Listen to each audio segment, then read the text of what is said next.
What it is, what it is, what it is, you know what it is. It's the I Do It for Hip Hop podcast. Hashtag the sound of now 2025. It's me, your boy, the sarcastic criminal, the hip hop king of the north, the three-eyed raven of rhyme, Great Pharaoh. And I am joined by the profound conqueror. He is the mumbling mushroom, the Bentley driving extraordinaire, and Mr. Can I Live? Bentley Boog is in the building. What's going on, Bentley Boog? And please tell the people, what have you been listening to? What's going on, good people? This week, what has been going on this week? Other than the Super Bowl, a lot of sports with my kid. So he made the track team. So we were really happy for him to make the track team. He made the JV squad, so he's a thrower. When he throws the shot put, the discus, they have a 50-meter dash for throwers, and then they have a 4x100 for throwers. He's going to compete in all of that. So we were very happy for him, and then we got hit with, oh, you need special shoes for throwing. Oh, you need special shoes for running. Oh, you need special equipment for lifting. Oh, you need different special socks for sprinting. Oh, you need to pay the dues so you can get all receipts, the receipts, and uniforms and insurance, and you gotta pay for all the track meets and blah blah blah. So yeah, that's the thing about the last, I'm gonna say 2 years, 2.5 maybe. Every time I'm like, all right, turn the corner. Well, not turn the corner, I'll say that. I think I've turned a corner mentally. Mentally I have, because like I don't stress as much as I used to stress when we first moved here. But financially, literally every time I'm like, all right, cool, we in there. Some shit happens. Like, about right. It's like something happens where it's like, yep, you thought you had a little bit of bread, but now it's gone. And literally, like we just spent I think we spent like $800 on this thing. Just random. Just like, hey, you need this, and the first meet is Tuesday. If you don't have this shit by Tuesday, guess what, nigga? You can't do nothing. Like, okay. That's crazy. But I was happy they made a team. I was extremely excited because he's been working out with them for a while. He's definitely worked hard at trying to get on the team, and you know, it was a little nerve-wracking because he actually had to try out, even though he was working out with everybody. Even it was a full tryout. So yeah, it was, you know, it's just tough. But it's good that it's good that they, you know, he was able to put in that work, even though he started, you know, it shows the work ethic. Well, I think that's a big part of it. Yeah, that's not just being handed to like, yo, I've been working out with y'all, you know. Yeah, I'm not just on. It's like, nah, you still gonna do what everybody else did to get on. Yes. It may have just been a formality. It may have been legit, but it's just the fact that he went through the process. Go through the process. So yeah, so I was very happy about that. So it's been a lot of sports, you know, basketball. He's still playing basketball too. So that was so it was supposed to be a playoff game tonight, but they got moved to tomorrow. So I think he was probably happy about that though, because get a little break. That would have been full day of school, full lifting session for track, and then a playoff basketball game. Yo, real talk. I just thought about that. Yo, this dude is throwing like the distance and shot put. Yeah. He about to get jacked. He about to be big. He about to be big. Yo, get that grocery budget ready, bro, because he about to be like, yo, I gotta eat. I gotta eat. Yo, that budget is about to change. Bro, I've been. It's already probably bad, but it's about to change. I'll be taken aback so much. Like last Saturday, like so we were in the middle of the day. So he had his tryout last Friday, And then on Saturday they had like a little meet, like a little mini meet. But it was still a tryout for the sprinters. Time out. Real quick, before you continue, I just gotta say, come on, man. No. You gonna stop dissing his shit. You ever realize that's what women do to like discredit whatever? Like, go and do your little podcast. Go and do your little. You gonna stop calling my nephew shit little? It was a mini track meet. Because but you gonna stop calling it. He had to do his little thing. You gonna stop dissing my man. No. You're right about that. Because my wife, she hates that shit. Because my mom does that. My mom does little this and little that. Oh, like, go do your little job. This is how I provide for our life, nigga. My little job. Yes, my mom does that faithfully. My wife hates that shit. But anyway, so they had a little meet. Damn, I did it again. I just did it. Like, that's I was crazy. gonna let it slide. Like, all right. They had their meet on Saturday, and it wasn't really a full meet. It was more or less the tryout for the runners, right? Because the throwers had their tryout on that Friday, but they still had to compete in the meet to do their events. Okay. So the coach didn't know Terrence was as fast as he was. Booyah. Yeah, I didn't know he was as fast as he was. So yeah, mark that. So you can take that out of there. So they did his event. And he came in second. Like, it was like that. Like, whoever the dude that won just got off fast. Just kind of barely off the blocks. Like, yeah. Like, because my son was still getting in his motion. He was in like how like the motion for the NFL Combine when they do the 40. That's what he was doing. He was still putting his arm back when they hit the gun. Oh damn! His arm was still. It was almost all, but it was still going back when they hit the gun, and that really gave that dude that extra. Oh yeah, that's all. That's all. That's all they needed. When it's hundredths of a second, yes, that's all you need. It was, but he came back like so. He started out like in like 5th or 6th place, and he came all the way back. Like, he talked that dude down. I was like, oh, and coach was like, I didn't know you were that fast. I was like, well, hopefully that's an asset to the team, and he could win some relay. Yeah. You know what I realized? Kids nowadays will never know their true potential speed. Why? You know, because niggas don't be getting chased by dogs no more. You remember growing up? You don't know how fast you could go till you gotta outrun that random pit bull or Rottweiler. Bro, I got the story, bro. My brother. That's how you knew, bro. Speed. I didn't even know my brother was that fast. So my brother was always fast, right? But we used to live next door to this dude, and he had these pit bulls. But it was a puppy essentially, right? My brother was scared of it anyway, right? Of course. Anyway, so the dog got out the house, right? So at this point, my brother is, I'm gonna say he's 7, right? He's not that old. Like, he's young, right? Yeah. So we live on 7th Street, right? So the dog gets out the house, or over the neighbor house, and the dog is, running, trying to sniff my brother, and my brother's like trying to run away from the dog, and gets on the fence, and then we're trying to get the dog away, and then once the dog comes away, my brother takes off running, right? The dog takes off after him. And I ain't never seen my brother get little that fat, like that much, bro. Brother said, I'm out, son. Got little on that dog, bro. Bro, what's crazy is that Angels was watching him because he ran into the very middle of 7th Street. Yes, like literally. Oh, so he was just like, he was running for his life. What car? He wasn't paying. He's running for his life. Ran to the middle of 7th Street. Fell. Got up and ran back. That's how the dog couldn't even keep up with him. Does that scene from Superbad? Sophisticated. He's not human. He was so fast.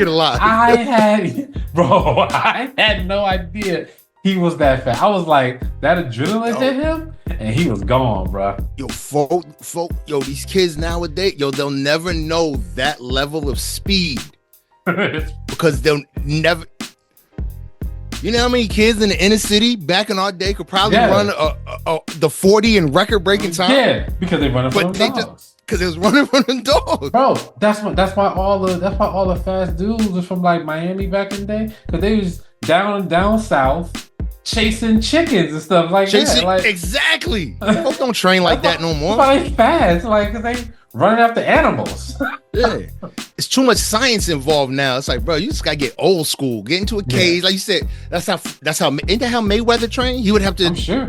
Yeah. Like, you gotta catch a chicken. I mean, so it's like you fast. Yeah, there's an algorithm now to how this shit's gonna move, and if you learn the algorithm, you catching it. Yes. But a chicken, just a wild ass animal, like I don't know what this motherfucker. He might jump at my face. I gotta be ready to dodge, dip, and catch this nigga. Yeah. Other than that, man, just Valentine's Day. I remember Valentine's Day maybe 6 hours ago.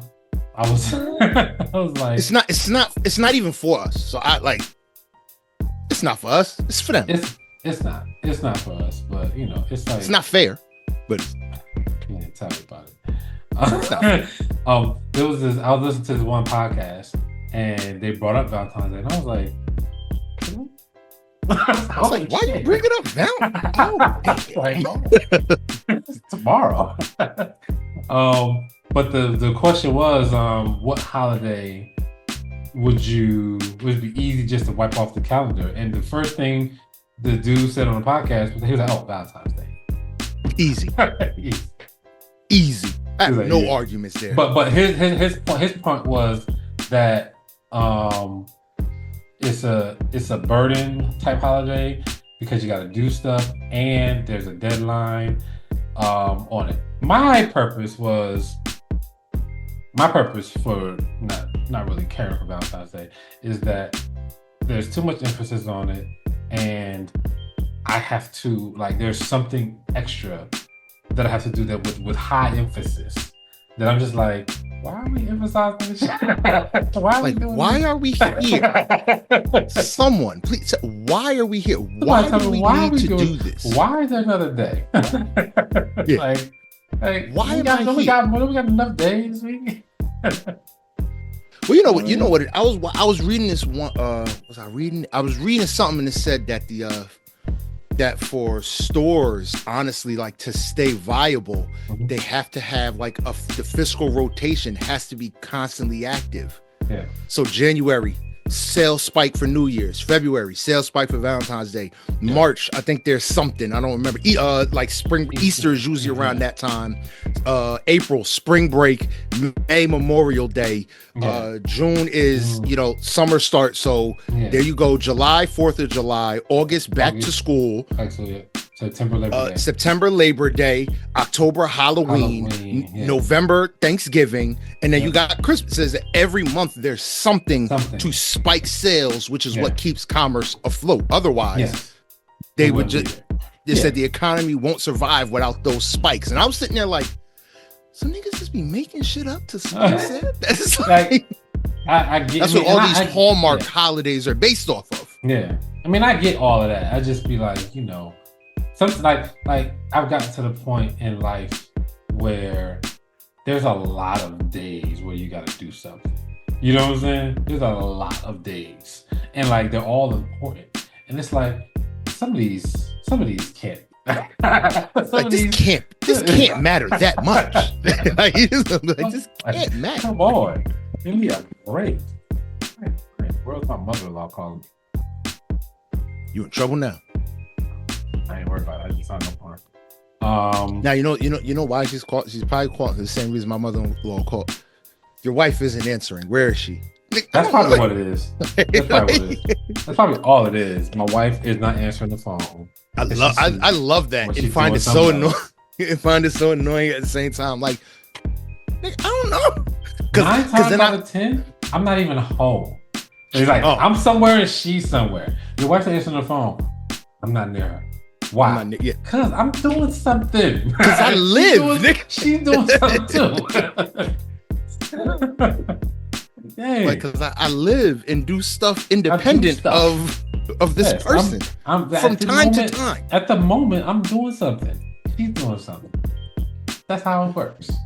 But they don't care. Why you not around a person that you vow to be around for the rest of your life? Right? It's like, what are you doing out here? You messing up right now, bro. But yeah, so, you said you was gonna be there for life. But the Valentine's Day, like I said, I'm on the Valentine's Day train trying to figure out what I'm doing. I'm not gonna do anything spectacular because we're supposed to be, and I think that's one of the main things because we had said we're gonna celebrate it next week. Because Valentine's Day in Atlanta is big trash, humongous trash. Because Atlanta is an extra place. Like, oh, I could only imagine. It is so crazy, bro. If you walk, so the grocery store,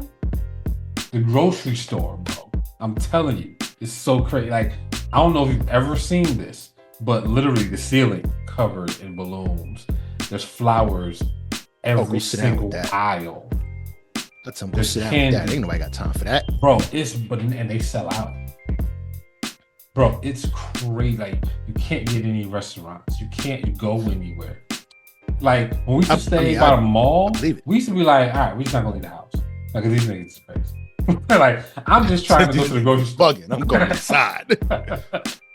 You know what I'm saying? Like, it's nuts out here on Valentine's Day in Atlanta. So now we always, like, we figured that out a while ago. We was like, yeah, we're always going to celebrate it later than everybody else because fuck that shit. Yeah. One, it's like, I'm not into the price gouging that happens on Valentine's Day. Bro. They be like, Valentine's Day special, $300 a person. Come and treat yourself. Like, nigga, I want the regular ass Saturday special where it costs me $50 while I'm spending $300 right now. Yeah, they'd be like, bro, I don't even eat all that. I don't even want to eat all that. All right.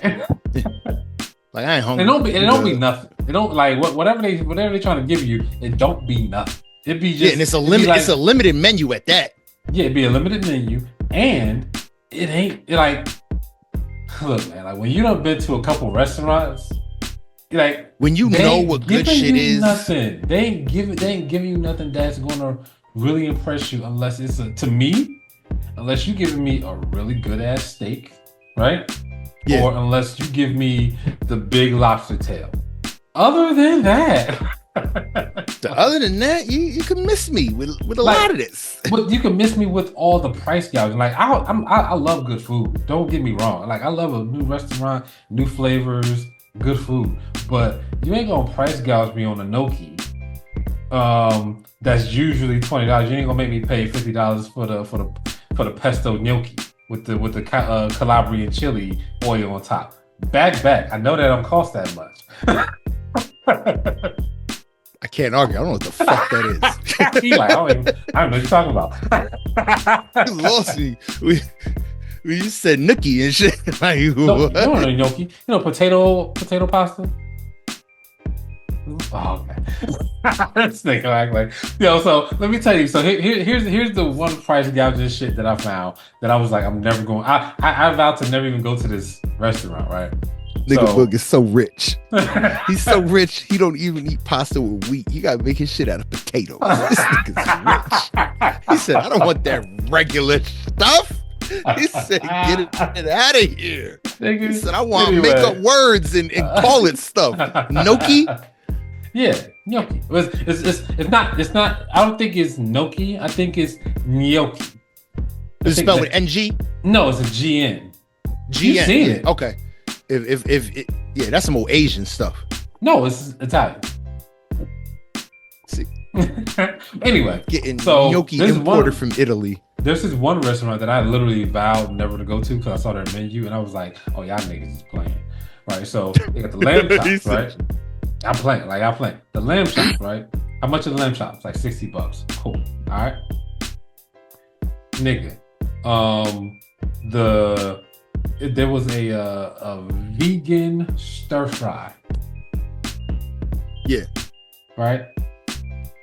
how much is the vegan stir fry? It's gotta be like 25. It's fucking vegan. Like $65. And Okay, beloved.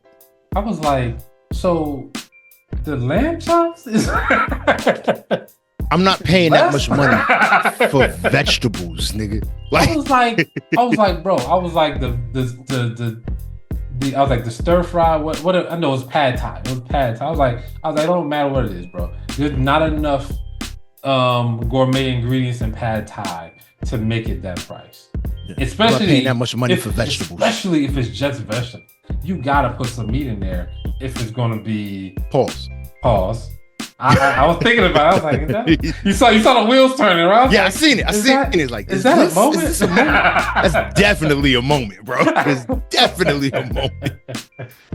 But yeah, man. So I was like, I'm never even looking at this restaurant. It's one of them. It's a nice restaurant. It's like at the top of one of the hotels. It rotates and shit. It's a nice hotel. Okay. It's a nice restaurant. I'm just like, I'm never going there if y'all charging $60 for vegan pad thai. Vegan pad thai, like $60 for stir fried vegetable or anything. That's what it is, nigga. Like some peanut.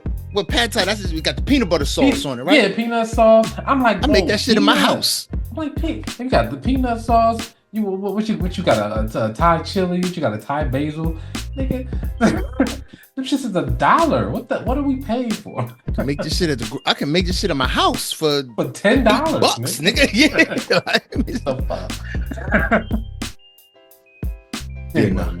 I ain't beef for that. But yeah, that's what's been going on. So hopefully tomorrow is a good day. Hopefully my son wins his game, and that's gonna be that, bro. I hope so too, man. That'd be what's up, man. All right, man. But as for me, man, I'm just out here. You know, I'm regular. I did another actually. Well, not actually. Like actually, I'm not regular. But I did another speaking engagement for Black History, celebrating art and culture. It went very well. Other than that, just still working on the brand. I got my printer. I'm gonna set that up this weekend. I figured out how I'm gonna do that.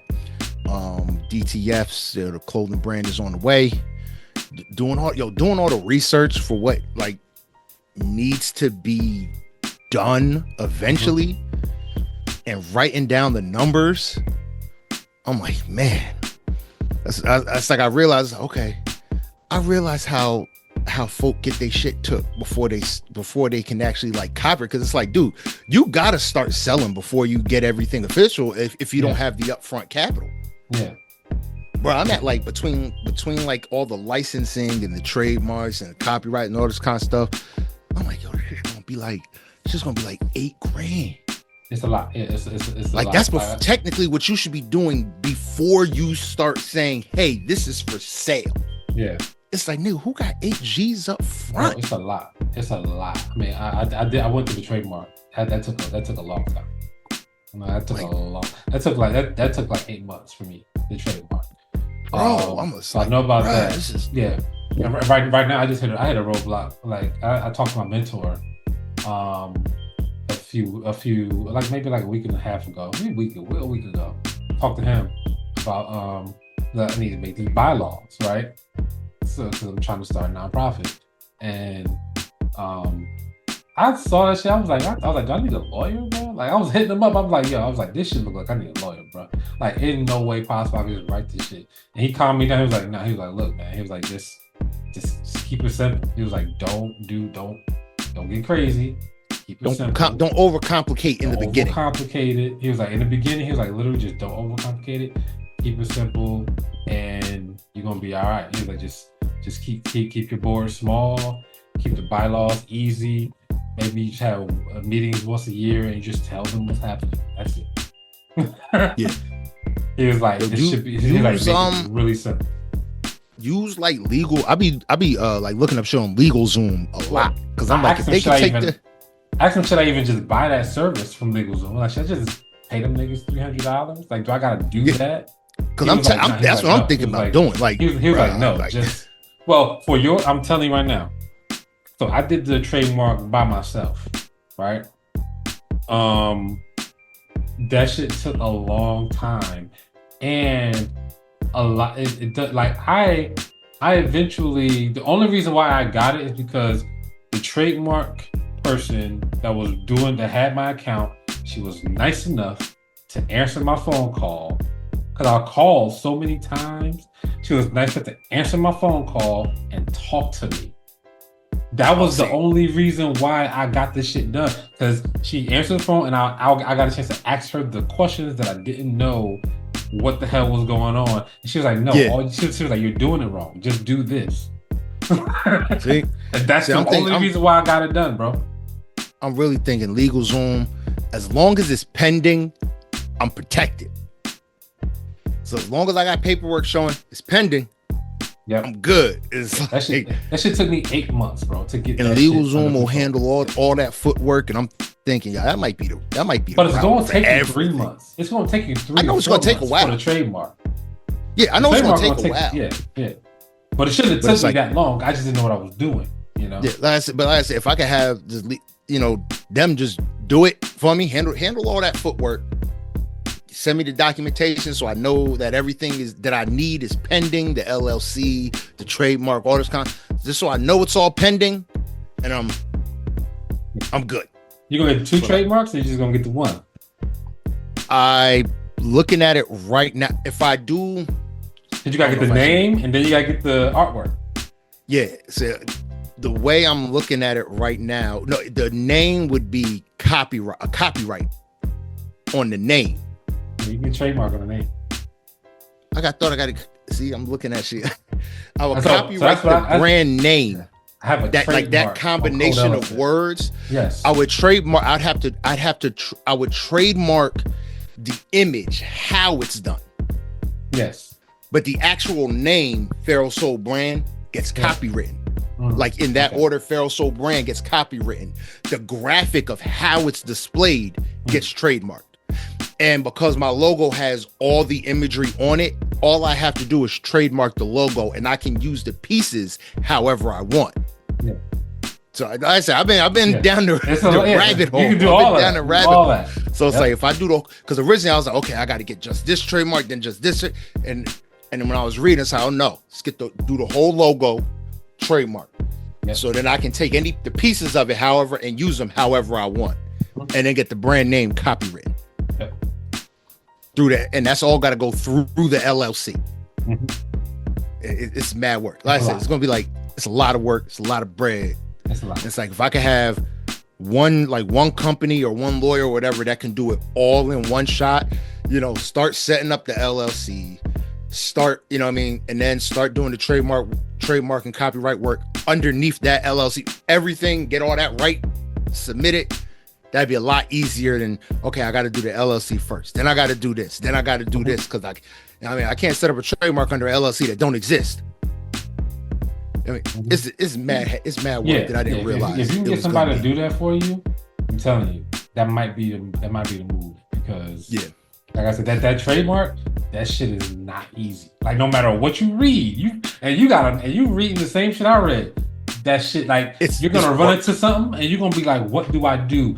And the only way you're gonna find out is if the one of the motherfuckers pick up the phone. And that's it. What am I supposed to do now? I gotta respond to this? I gotta send this back? Bro, I gotta do. That's the only reason why that lady picked up the phone, because I was emailing her and I called her and she picked up the phone. She was like, look, she was like, this is what's holding you up. Do this, put this here, do that, put that there, save this, save that, boom. Put my shit in, I did exactly what she said. My shit was approved like the next day. I was like, what the fuck? I was like, that's all I was waiting for? I was like, I didn't even know that. Like, I would have never, nothing I was reading would have told me that shit. Nothing, exactly. It's like, wait, I put this in the wrong spot? That was it? I was like, I filled it out. Just like I put all the shit in the right place. She was like, nah. She was like, this needs to be like this. You need to describe this like that. And I was like, you know what? See? And that's just shit. That's the stuff that they be hoping for. So it can minimize the backlog. It's like, okay, just put them through the ringer, and then that gives them more time. People forget. I think people just forget about it, and they let it kind of go by the wayside. But like I said, I think I just was persistent. Yeah.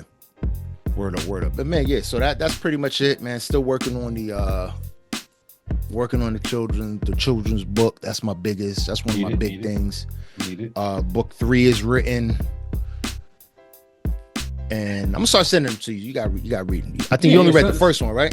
Send them through, yeah. Send them all the way through.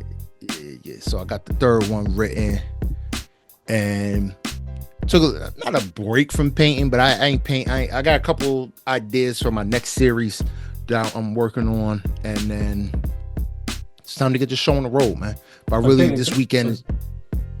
My bad. No, my bad. Go ahead.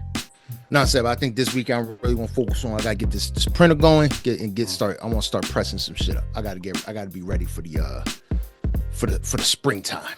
Or I also think that like your painting, that's a great thing you got going on. I think that's one of those things that like you don't have to do, like you don't always have to have a painting ready right after the next painting you introduce. You know what I'm saying? Like you can literally kind of let things simmer and say, okay, here's what I want to do, and then like be really intentional about it. So you're not just like doing stuff just because, oh, I gotta put something out. You know what I'm saying? Like it's like, oh man, the Instagram is dry right now. Yeah, my Instagram is dry right now. Yeah, like, you know what I'm saying? Because you always think, oh, I just put it out. It's been a week. I ain't putting nothing out. Like that's gonna drive you to a certain place, and it's not gonna make you creative after a while. Yeah, but it's like I got a lot of ideas, bunch of things, but it's how to, because always the hardest part for me of the creative process is what I see. Can I make other people see it? Like, are they gonna see what I'm seeing in my head? No. Yeah, exactly. No. It's like, okay, how can I make it as close to what I see in my head as possible? There was I listened to this art critic randomly on a podcast I listened to a couple weeks ago, and he said something like that. Like, I'm not going to see it. Like, I'm not going to see it. Don't be mad at me because I'm going to do it differently. You know what I'm saying? I'm going to see it differently. I'm going to critique it like differently than what you think I'm going to do when you want me to. So leave me alone and don't get mad at me. I rock with that statement. I don't rock with as to the detriment of myself. I don't rock with art critics. I think a lot of shit that they say is hot. I'll be like, no, it's not. Look, that's what it's subjective. And he even said this shit. He was like, so a lot of shit I think is great. He was like, motherfuckers think it's ugly. So yeah, what is that? It's all subjective, bro. Yeah, the art world is very subjective and it's very, I'll be honest, it's very corrupt. You know, because I can see that because of the amount of gatekeeping and like what makes a Basquiat worth over $1 million? There's only one. Huh? It's only one. He's painted more than one painting. No. There's only one of that one, and there are a limited supply of his entire supply. What makes it over $1 million when most people look at it and say, "Oh, my kid could do that." Mm-hmm. What makes it worth $1 million for something that people literally look at and say, "My kid could do that"? Because your kid can't do that. That's the thing. That's the only thing. No, I disagree. Most kids can do that. They can't. They can't. So the thing about it is, when it's that like Basquiat, like those artists. I'm just using him as an example. Yeah, I think he's a phenomenal. I think he's a phenomenal artist. I'm just saying. I'm saying that his style of art, you just have to have his because the thing about it is, me making a straight line is me making a straight line. How he makes a straight line, it's something to it. You know what I'm saying? There might be something to it that your kid can't just do because your kid might see a straight line and they might make a straight line, but he has a little wiggle to it that your kid just can't. The intent in that line is different. Do that. Can't. It's not possible. The intent in the line is different. It's different. You know, even if you try to trace that shit, it's gonna look different. It's gonna be different. Yeah, I feel you there. You know what I mean? Yeah, man. But I said for me, that's it, man. Just working on trying to continue the creative process and just trying to stay motivated with it.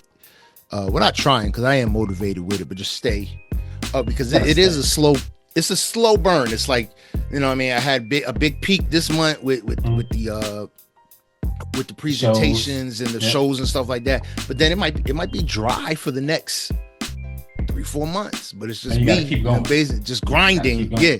And then it's like, all right, it might peak up again in the summertime, next big show. And then it's like, all right, back to the grind, you know. You gotta keep going. Like literally, I have to tell myself that all the time, but Coda, it's like, okay, it's like this is what I want to do. So this is what it is. Right? Yeah. This is what it is, and I'm trying to do whatever I can do to get it to where I want it to be. But until it's there, I gotta keep working. That's all it is. Word up. And then as for oh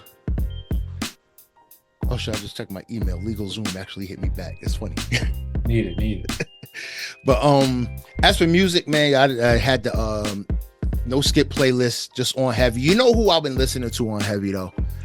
Them first couple records that Roddy Ricch put out. Perfect Time, Rich, The Box. I was driving up to North Jersey on Tuesday. I think it was Tuesday, whatever day. And The Box came on randomly, and then what's it called? High Fashion came on, the shit with Mustard, and then Perfect Time came. I was like, yo, these first couple, these was smash. Bro, I never got it. Those 3 records, I think, are exceptional. I got maybe I need to listen back to Roddy Ricch because that's one of the dudes that everybody was listening to at the time. I was like, I don't see what y'all see. Those 3, I think it was heavily influenced by the production. Cause like The Box, that beat is just that, like that the bed screeching or whatever it is, like whatever that sound is, was different. Mustard on High Fashion, different. Yeah, I mean, and then Perfect Time was just like, yo, this shit go. That's a motivating record. Right. Peanut butter cheesecake, perfect time. Rich, but I'm still ducking one time. Like the way he played with his voice on that record, the highs and the lows and the modulation and the syncopation in what he was doing with his voice. He was treating it like old school, like it's something like Kanye used to do, how he would take samples of vocals and almost make them sound like an instrument. I think that's what Roddy Ricch does with his voice, and I enjoy that skill of kind of using your voice as an instrument. That's something that Frank Sinatra, you know, always tried to do. You know what I mean? But other than that, yeah, the no skip playlist, and then, you know, I mean, we got our recent music that I put on. Well, let's jump right into it, man. Oh, before we jump into it, the music, man, we just gonna get the advertisements out the way. We went long-winded on the intros, of course. We can't help it. But man, yo, we appreciate everybody for tuning in, man. If you want to tune in any other way than how you're listening right now, you can do that by going to Apple Podcasts, SoundCloud, Listen Notes, iHeartRadio, Google Podcasts, Spotify, or check us out. You know what I mean? You see us if you're watching right here, YouTube. You know what I mean?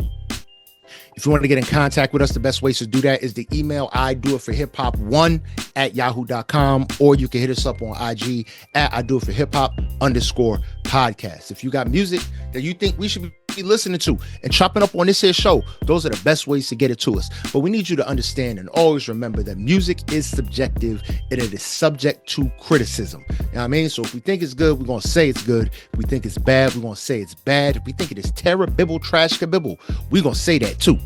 You know what I mean? This is how we get down. We are the real people. You know what I mean? Well, as real as Jace, we all paper chasing. I'm gonna say we all paper. Boog is filthy. Y'all see the IG clips. Y'all hear this nigga talking about Nokias. Only Nokia I know is Nokia. That's the only Nokia I know is Nokia. He out here eating potato noodles. What in the carbohydrates is that? nigga funny, bro. He's eating potato noodles. Like he's adding carbs to his carbs. Like, that's bananas. That's crazy. That's a diabetic nightmare. You know what I mean? But he's doing it because he's rich. Shit. He's rich. He don't got to worry about healthcare. He just pays out of pocket. You know what I mean? But and then JB, I mean, he's regular-ish. He's got his SAG card. He's an actor. He's not on the show because he's trying to take my role as the premier black blurred on the show. Dude is out watching Captain America: Brave New World before me. He's got a lot of nerve. You know what I mean? I've only been waiting like 3 years for this movie, and he goes to see it early. You know what I mean? I could have, but I chose not to. I wanted it to be like the real people. You know what I mean? Because that's what I am. I'm just regular. I'm finish recording, and I'm going to work. Boog's gonna finish recording, and then he's gonna play Madden until 5 a.m. and he's gonna go to sleep, and then I'm gonna hit him up at 8 o'clock and be like, yo, nigga, what you doing? He'll be like, nothing. You know what I mean? It's how life is, man. I'm gonna get off the show and I'm gonna make my wife some juice. That's what the fuck I'm gonna do. This nigga, I'm gonna make my wife some what is it? Go ahead. Explain this. I got the apple, cucumber, celery, lemon. That's what I'm making. So he's gonna make you know what I'm gonna finish recording, right? And if you know my definition of make my wife some juice is what? Get the little powder packet of Kool-Aid. Pour that in. Stir that in. Get the bag of sugar. That's how I make juice. That's how I make juice. I pour in the sugar, stir it up, flip it a wrist. Give it a little more sugar in there. You know it needs more sugar. I don't even know why we tasted the first time. We know it always needs a little bit more sugar. But anyway, man, yo, let's jump into it, man. Yo, it's the post-Grammy show. Grammys is out. It's the post-Super Bowl show. Super Bowl was crazy. Oh, my God. Didn't expect it to go the way we expected it to go. But y'all know what it is. JB should be very happy with that after that. Those explicit ills. It got so bad last show, I actually had to edit out the profanity. I said, wow. I said, YouTube is going to flag us. I said, I got to cut this out. But, man, here we go, man. Yo, we're going to start this off. Doechii, man, nosebleeds with the Grammy on the single cover. So Doechii she's dope as fuck, right? And I'm gonna say this, I'm gonna keep saying this. We knew about Doechii a long time ago. I was surprised when she like kind of came back out and like it was all brand like niggas ain't even her. I was like, niggas know you. It's like you can't just back for the first time shit. Like yeah. But she's extremely dope, like top-notch artist.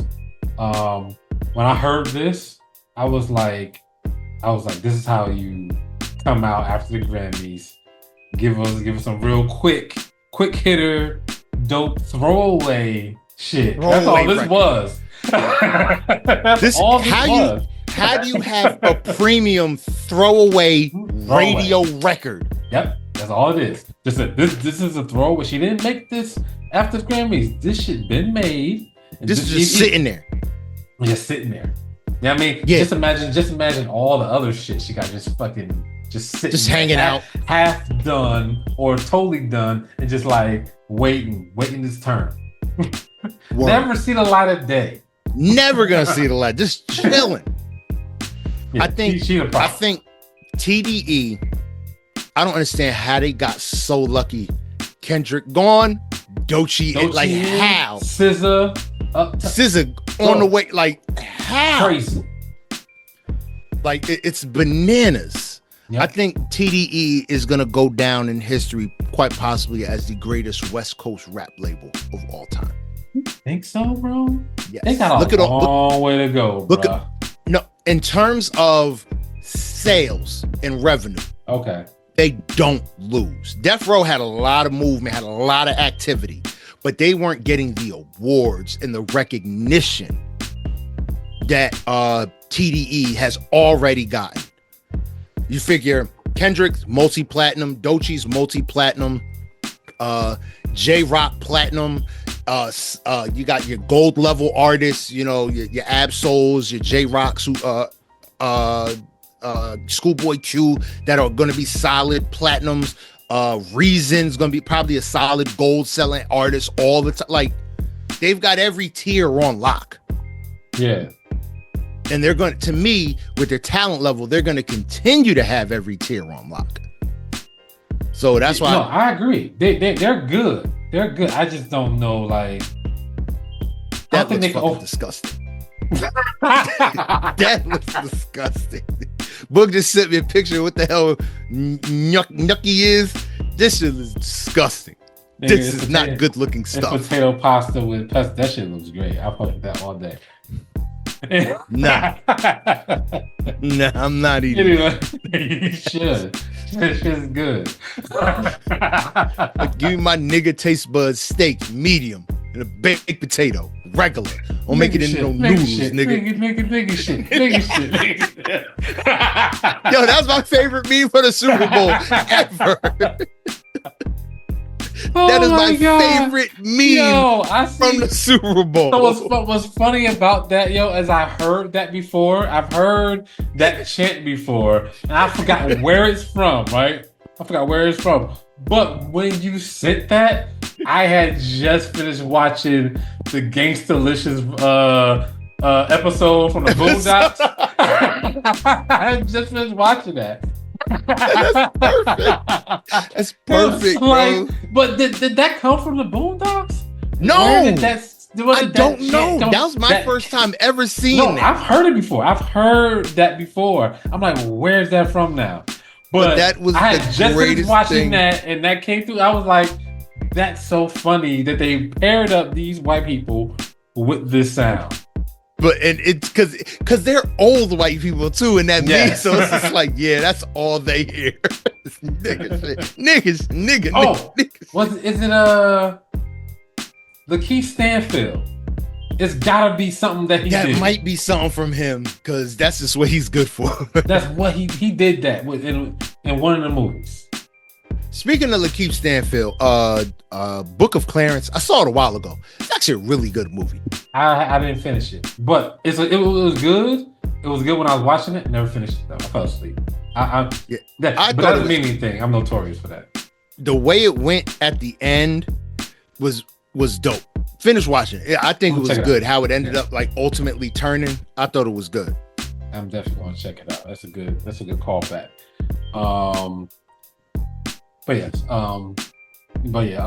Doechii, amazing. That's all we got to say about her, bro. Yeah, word up. All right, man. Let's keep this joint moving. Let's keep this joint rolling. Let's go into this DJ Premier and Rock Marciano Armani section. What you got on this one, bro? I thought it was solid. It's how can I say? Not that it's predictable, because that's not the right word, but it's what I expected to hear. I can see that. I think predictable can be a bad term sometimes. Not, it was predictable, because I think it was good, but it's what I expected from a combination of DJ Premier and Rock Marciano. I agree with you. I could leave it, bro. Honestly, with you. You said you could leave it? I could leave it. Yeah, I'm not mad. I'm not. Like, it's one of them. If it comes on, okay. But am I going to look for it? No. Word. Yeah, I mean, if I put this on like the it is a nice. I think it's got a nice vibe to it. It's got a nice ride out sound. So if I put this on like a ride, I'm driving a road trip. I'm driving to Canada. I'm driving to Florida. I'm driving to South Carolina. Some shit, and it comes on, vibe time. Okay, I can just bob the head and cruise, and I'm never gonna be too mad at that. All right, but let's keep it rolling, man. Yo, took it up. Partisan Fontaine and Cardi B. Big trash. Dung. Whoa. I was mad. Whoa. I was like, this is This is why we ain't gonna get another Cardi album. She can't figure out what her sound is, bro. She don't know what she want to do no more. She don't know what she want to do. She's all over the place. Like, her first album was good, right? And then she had WAP, which was groundbreaking in a bunch of different ways, right? Not that it was the best song you've ever heard, but it was extremely catchy. It got played a bunch of times. It gave us all a new word in our lexicon that we didn't fucking have, right? Yeah. But this one, I was like, this is cheap as fuck. Cardi, it's a generic, but you know what it is? It's what's going to keep her in the strip clubs. It's a twerking record. That's all this record is for. Okay, it's what's going to keep her name in the strip clubs, which is, let's be honest, nowadays, where music breaks. Where music breaks, yes. It's not about the radio no more. It's about what's playing in the clubs. What's Magic City DJs gonna spin when the premier dancer gets on stage? But Bodak Yellow was also played in the strip club. I was in a strip club. I'm lying to you not. I'm in the strip club and Bodak Yellow comes on. All the strippers are singing this shit. And I was totally flabbergasted. I was like,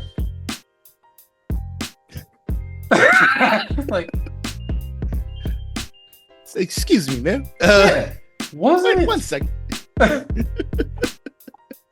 So she was a stripper, and y'all are singing her shit.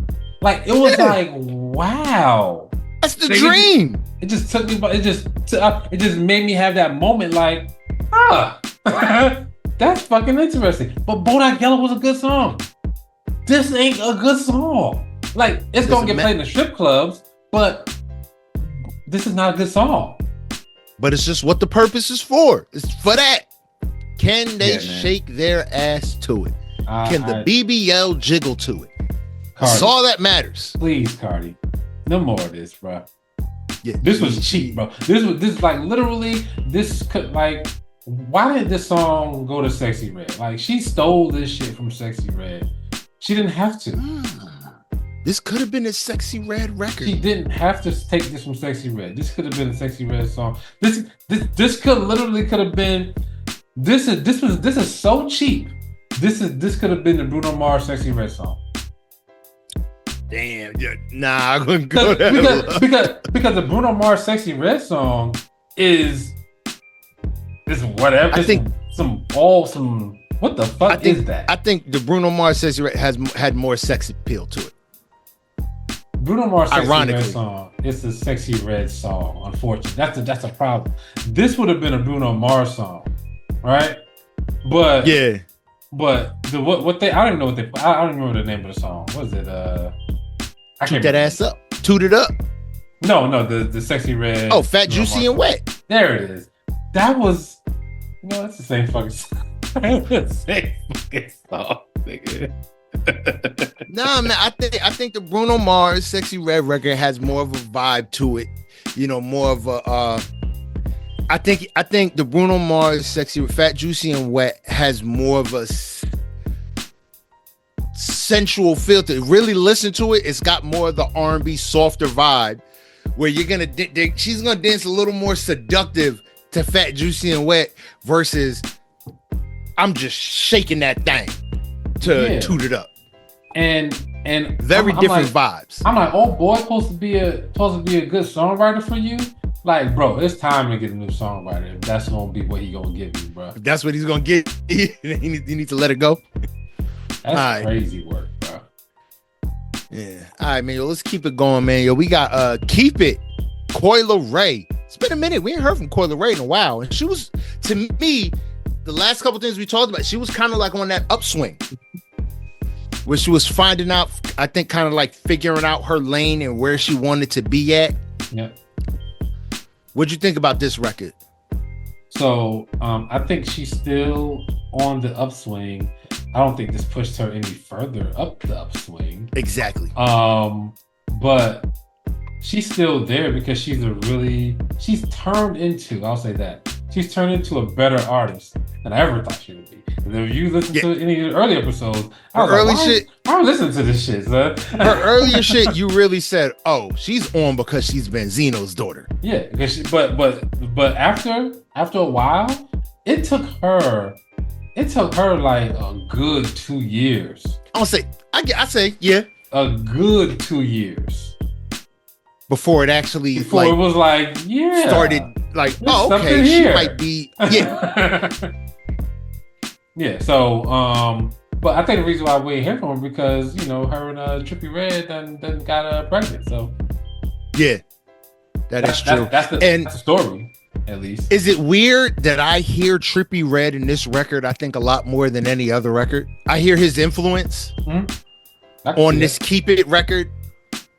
I hope that. I mean, like, even though he's a good storyteller, he's a good lyricist, if you want to call him that, or songwriter. That's what I want. Songwriter. I don't want to say. We won't call him a lyricist. I'm gonna save that word for rappers. Yeah, he's a good songwriter. I just don't think that. You think he can? You think with his style, you think he can transfer some of that to her? And do you think that he has already transferred some of that to her, and that's why she's doing much better than what she is? Possibly. I mean, I don't know how long they've been together. Like I said, but I just know with this record, I hear a lot of that. I hear the Trippie Redd style a lot more. Word.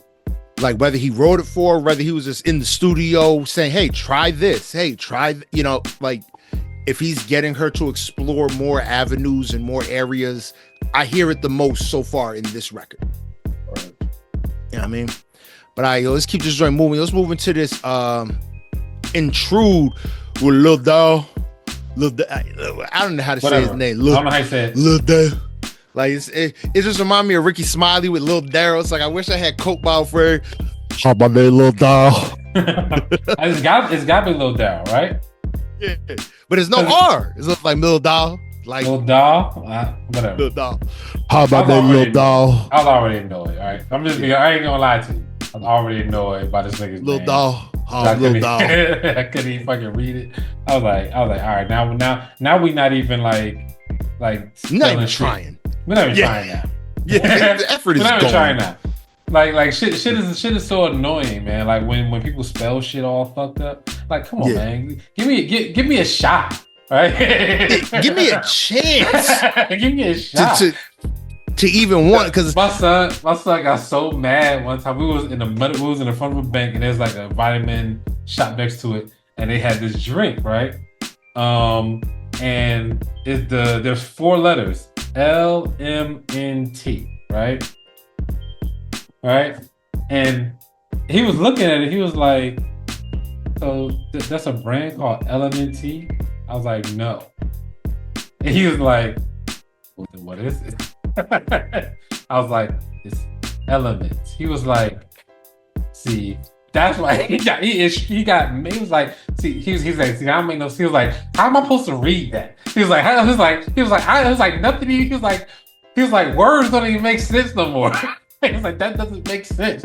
Why would you make me do that? Yo, because really, LMNT. In my head, I'm thinking lament.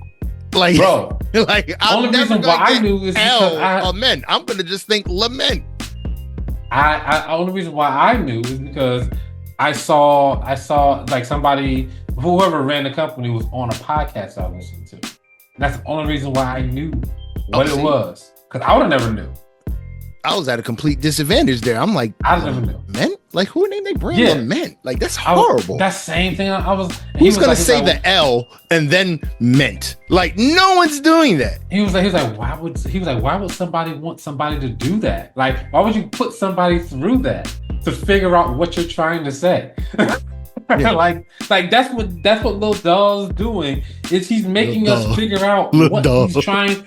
He's literally trying to make. He's literally like how he spells his name. He's like putting us through a class of how do you say this. It shouldn't be that hard, nigga. Yeah, and it's like, and I don't want to go through that class. No, I don't want to go through that. I just want to read your name. That's it. Yeah, word up. So I was and the already album is trash too, by the way. Yeah. Just so people know, it's trash. It's garbage. And if it is kind of good, I was already know. I was pissed off. I think it was just trash. I don't think it was good. And then we got ESTG. I Ain't Feeling You bonus edition.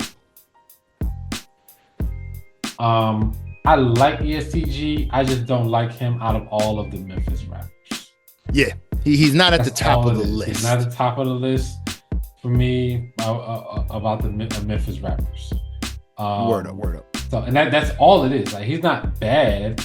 I just don't know if he's like there's a lot of them. You know what I'm saying? There's really a lot, bro. When you really think about it, them. Yeah. And you got, so my favorite one is Black Youngster. I like him. Black Youngster he just looks like he's enjoying life so much. I like him.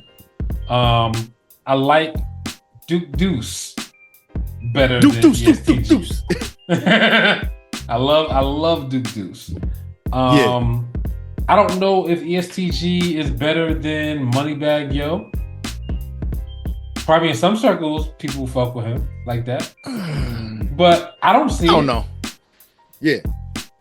We just went through. There's 4 dudes there. That's 4. Yeah. There's more. There's not enough of a unique factor with ESTG. He kind of blends in a little too much. Right in, bro. He blends in too much. Yeah, I feel you on that. And the record is, it's a bonus, but it's a cheat code. Whatever. You got some visuals. I don't know, man. It's like, I understand in this era now, especially of digital content, I feel like the videos have gotten so much more basic. Like, every video is fly ass car, nigga standing outside. Fly ass car, nigga standing outside. Like, where's the, like, just because you can record it from your nigga shit, nigga shit. That's all I see. It's just, but that's where's the reason the production value? Because everybody's doing it from their iPhone. They're so, bro. When Guitar Center and all these companies made it so easy for people to get this audio, visual, production equipment with their tax refunds, right? Because you can literally go in there with your $2,000 tax refund and you can come up with camera, the fucking stabilizer, all the shit, and you can literally get your gimbal, your camera, and you ready to go. You done. Like, it don't matter. Like, anybody can. And then you got a Samsung camera. You're recording at friggin' 4K. Yeah. But you also not getting. I hate to reference Diddy, but you also not getting Diddy and Biggie on a speedboat. Like those videos were something. Because I think of shit like the Crossroads video with Bone Thugs, like the California Love. Niggas not doing those kind of videos no more. Anything with Ike Williams. Because all these music video producers, they're not all that creative. Some of them are. I'm not saying that they're not. They're not at all creative. I just don't think any person with a camera can just go shoot a great music video. You know what I'm saying? Yeah. You can shoot it, but are you going to get the creative direction? Is it going to be fly? Is it going to be groundbreaking? Probably not. But you got to figure, like Hype Williams, Missy Elliott, they all had to go through. Missy! Yeah, they all had to go through some shit to prove that, hey, I know what I'm doing here with these visuals. I'm very creative and be able to put the visuals out so it looks good and people are gonna remember that shit. I don't think anybody with a camera can do that. You can shoot the video, and it could look in 4K and it could be seamless and you can see all the pixels. Cool, right? But are you creative is the thing. And if you're not, cool, you can be a cameraman. I don't care about that. But get somebody in there that's going to direct it. Get somebody else in there that can actually make the record. Yes. Or make the video. Make the video. But and another thing I was going to say is people make a lot of videos now. Like a music video is not like you'd be lucky if you heard an album, back when we were growing up, where you got 3 music videos, right? That was power. Now, I think Beyonce changed the game with Lemonade. Putting out, all the I think that's when when the game really changed, where everything has to have a video. It's like, oh, you can just do a video? Yeah, you can just do a video.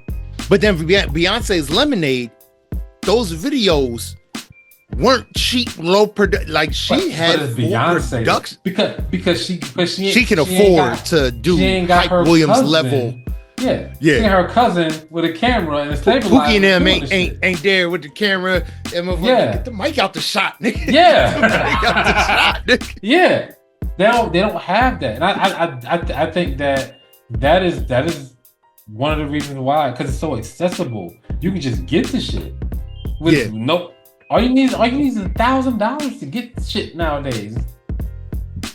Smartphone and a gimbal, and you can make it in CapCut, and you can make a music video. Bro, it's crazy the amount of people. Like if I walk outside, the amount of people just walking around Atlanta with them shits. Like I believe it. Everybody, especially in the A. Yeah, especially in the A. You don't need anything, bro. Can you imagine? Lil Baby doing his video. It's like, hold on. Lil Baby, hey, Thug, you in our shot. You gotta go across the street. It's like, oh, word, my bad. We over here now. There's so many people with them shits. You got niggas in the same park doing the same. It's like, man, bro, is that the same Rucker Park game that was in 2 Chainz video? Is that what your video? If you go to any park, especially any popular park, you're gonna see two, three motherfuckers in the park shooting video. Yeah, that's crazy. I mean, I can't even go to the damn grocery store sometime without seeing somebody shooting a fucking video. In the grocery, oh yeah, they do be having them grocery. Yeah, you better take their asses to the Quick Check with that, man. Ain't got time for that. I go to Quick Check. All right, man, but let's keep it rolling, man. Let's keep it moving, yo. We got Life is Beautiful, Larry June and 2 Chainz, produced by The Alchemist. He got Alchemist, it's the same show, Alchemist, man. He got great beats, but I do think Larry June and 2 Chainz are a good pair for him. Like he's one of them. Like we always said, he's one of those producers. He needs the voice. If you ain't got the voice, if you ain't got the charisma, you might as well leave him alone, because his beats are going to be sleepy. They're going to be slow. They're going to be stripped down. And if your voice is not going to carry this shit, then you can't have Alchemist beat. That's all it comes down to. Your voice and your flow have to work on an Alchemist beat. Yep. And if it doesn't, it's going to sound too sleepy. Yeah. So and Larry June, I think Larry June's delivery. I think Larry June and 2 Chainz is a good combo, because I think Larry June can be a little sleepy time. Like with his by himself. We already got a Larry June Alchemist already. Yeah. And it was sleepy time. I think 2 Chainz is what brings the 2 Chainz brings the balance. Yes. Yeah, I mean, and I think Larry June and 2 Chainz is a good combo. I didn't expect. I mean, we got the single. What was it, last week? The week before, and 2 Chainz that verse was crazy though. 2 thumbs. You know what I mean? And I think the album is a solid delivery for it to be Larry June, 2 Chainz, and Alchemist thing. Yep. You know what I mean? I rock with this. This is the only big up album wide. This and Doechii for me this week are the 2 where it's just like, all right, there, you're kind of looking and saying, there's hope. All right. Like there's hope, but it's still very early in the year. And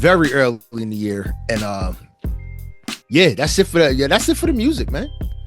It's a good vibe. It was a good time. You know what I mean? But now, we're gonna keep it rolling, let's keep it moving, man. And let's jump right in to this week in hip hop. All right. And let's talk about Kanye West. Let's start there. I don't wanna. I mean, but so we gotta talk about this. So there's been rumors that his wife has been to the divorce lawyer and has filed for divorce. Oh yeah, I remember. Yeah, we've heard that. Kanye's publicist said, "Nah, that's not true." But supposedly the wife has already been to the lawyer. Are you at all surprised? No, not at all. There's only. I think there's only so much that people can take. I mean, it's only but how long do you expect it to be able to roll? Like before, it's just like, yo, I can't do this no more. Yeah, it's a lot. Constantly, every move that he makes, she's scrutinized for. After a while, it's just like, I got to get away. Well, also, I think like there was a clip, and I don't even know if, like, I don't know what's going on in this clip. But before she, takes off her jacket at the Grammys, they were on a red carpet talking, right? And I'm not a lip reader, so I don't know what the fuck they were saying, right? But she looked like she didn't want to do, like her face looked like this is not what I wanted. She looked uneasy in her face. Only thing I can take. That's the only thing I can take away from it.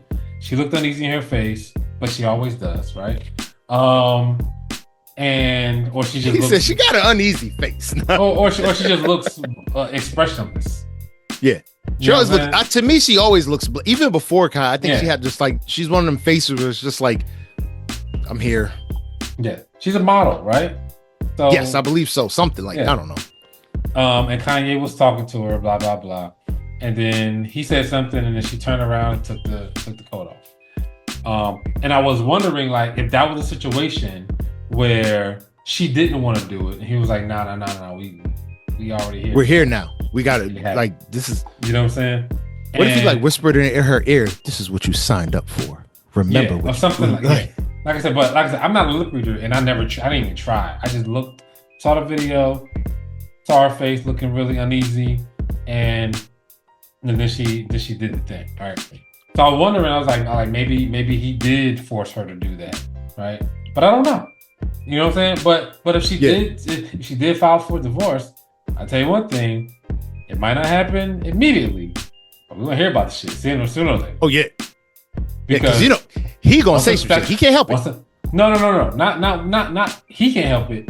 She's gonna say something. When them statute of limitations all that runs out, and once that prenup is done, and she can start talking again, we gonna hear from her ass.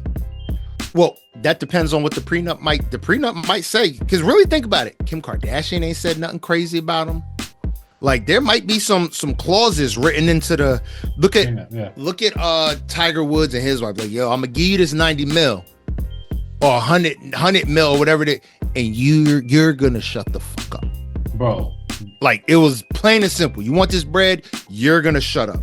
Tiger Woods' wife rode into the sunset because he was into some weird shit. Like there is no guessing. But what he got caught doing, that is like, oh, you're a weirdo. That nigga lost his mojo. That nigga was the best golfer the world had ever seen. He got caught cheating, and everything has been going downhill, bro.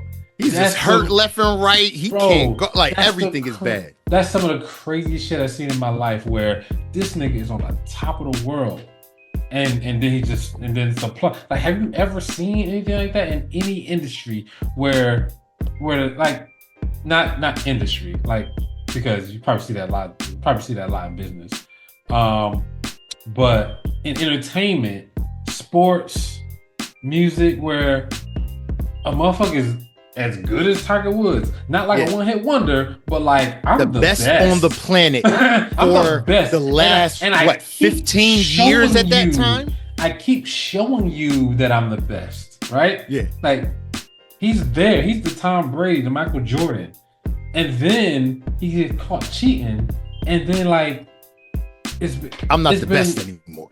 It's the weirdest shit, bro. It's crazy. Like, I'm not the best anymore. Just out of nowhere, I'm not the best. Bro, that shit had an effect on his ass because mentally, because golf is obviously a mental game, maybe. that's why all of it, but crazy. It was this funny joke that Gerard Carmichael made about Tiger Woods.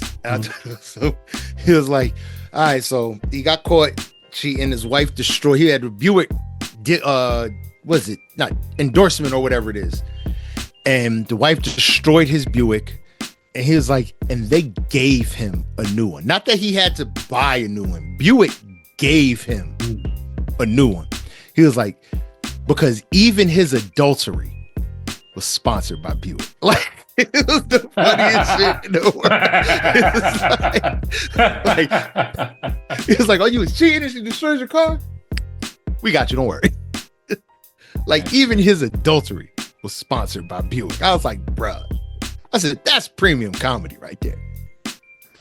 But that prenup is crazy. So hopefully we'll see what happens with Kanye and his wife pretty soon. I wouldn't expect to hear anything like tomorrow or anything. So because Kanye is pretty quiet when it comes to shit like that, but I guess when all his fan, he's gonna fucking blow the fuck up on Twitter. So there's that. Oh yeah, he's good. I'm waiting because this nigga's gonna lose it. Like, so this nigga got his website taken down. There's some other shit about Kanye. He got his website taken down after I didn't hear that. A t-shirt with a swastika on it. He's a moron. Well, I seen the other day on Facebook where he had t-shirts that had the Sean John signature on. I'm like, dude, What are you doing? Yeah. It's like every time I think you might be just shutting up and just like. He's gonna make it hard. What are you doing? He's gonna make it hard because now he is. I don't understand. Like I don't. Watching you try to like. It's like figure together. out. It's hilarious. Like I don't understand the like. Okay, he identifies with Hitler somehow, some way. I don't understand. I don't understand that. I'm like, what is it? Like, is it the pot? Like, what is it? I don't care what it is, but like, what the fuck are you even talking about, nigga? Like that's where you're gonna go?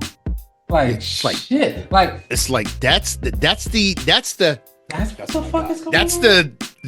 That's my guy, Hitler, like, of all people. That's right. Like the Hitler was fly, or the calling himself Adolf Hitler. It's just like, where are we? I missed that. Oh, you missed it. Adolf? Nigga, so I don't know. Maybe it was after the Super Bowl. No, it was before the Super Bowl. I can't remember. All I know is that Kanye went on Twitter and did rants, and he was on Twitter for like a day and a half, maybe. And it was just a long stream of wild ass shit. And he got to the point where he was like, "Yeah, man, I fuck with Hitler." And I'm just like, what? Something's wrong with this guy, man. It's gotta be. It's like I'm like, what would drive you to say some shit like that? And he's labeling it as catharsis. Like, I'm having a cathartic moment right now, and I'm just like, you wanted to say that? You wanted to release that? So funny, dude. That's what you wanted to say? What the how long? Like, what are you even thinking about, nigga? Yo, I can't wait for you to watch yourself back. Hitler? Looking at your face, he said, bro, crazy. The only so I don't hear about Hitler a lot in my life, right? Because this nigga is non-existent. I don't talk to niggas that he's not in the day-to-day zeitgeist. Yeah, for any reason. Like, I don't even look at shit that glorifies this nigga or look at documentaries. It's like this is the life of Hitler. I would never watch no shit like that, right? I would watch some shit that he was probably like, if there was like a World War II something, and he's a part of it, then that's what it is. But the thing is on something else, right?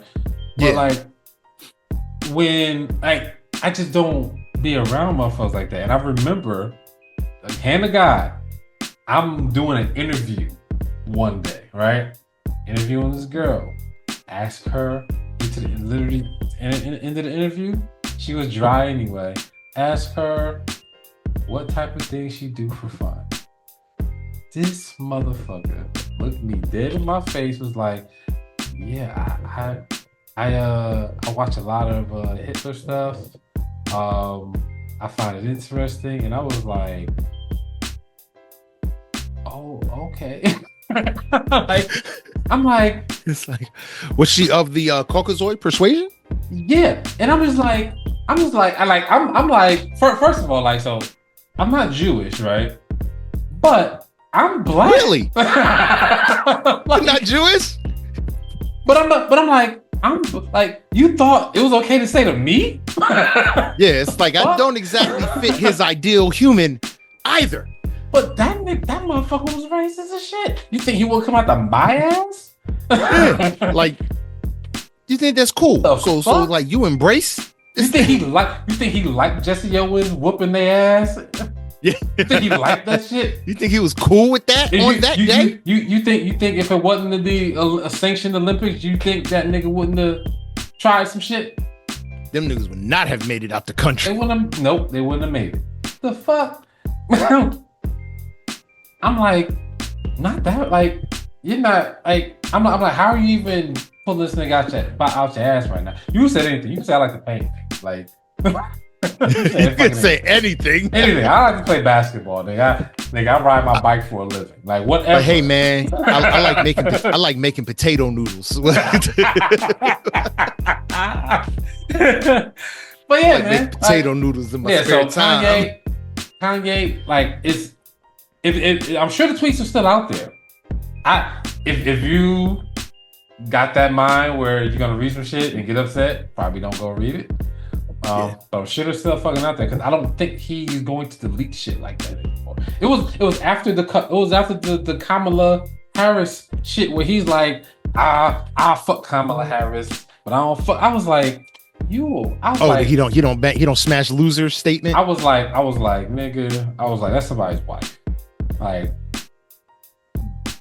you lucky this nigga don't come find you. I mean, that doesn't fade. I don't care if it's something. I'm be honest. I don't care if it's somebody's wife. If you don't smash losers, you don't smash losers. Yeah, you lucky that nigga don't come find you. That's all I got. I mean, it's somebody's wife. Everybody's somebody's daughter. Like, yeah, but I get that. But this is a woman that's married and has a husband, and you're making sexual jokes about her. I don't think that's gonna go right for everybody, bro.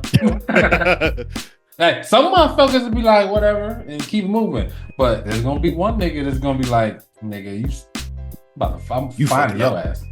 I'm finding it because you said some shit like that. So, yeah, man. Your boy, man, this shit's tough. I'll tell you that. This shit is super tough. Yeah. All right, man. Soulja Boy and Marlon Wayans are going at it. I don't know why. Marlon Wayans is cracking on Soulja Boy, like, in public. Why? And I can't figure out if Marlon is playing. If you see some of the video, you see the video that I saw. Marlon is basically calling this nigga a crackhead, and that he can only play a crackhead in the movie.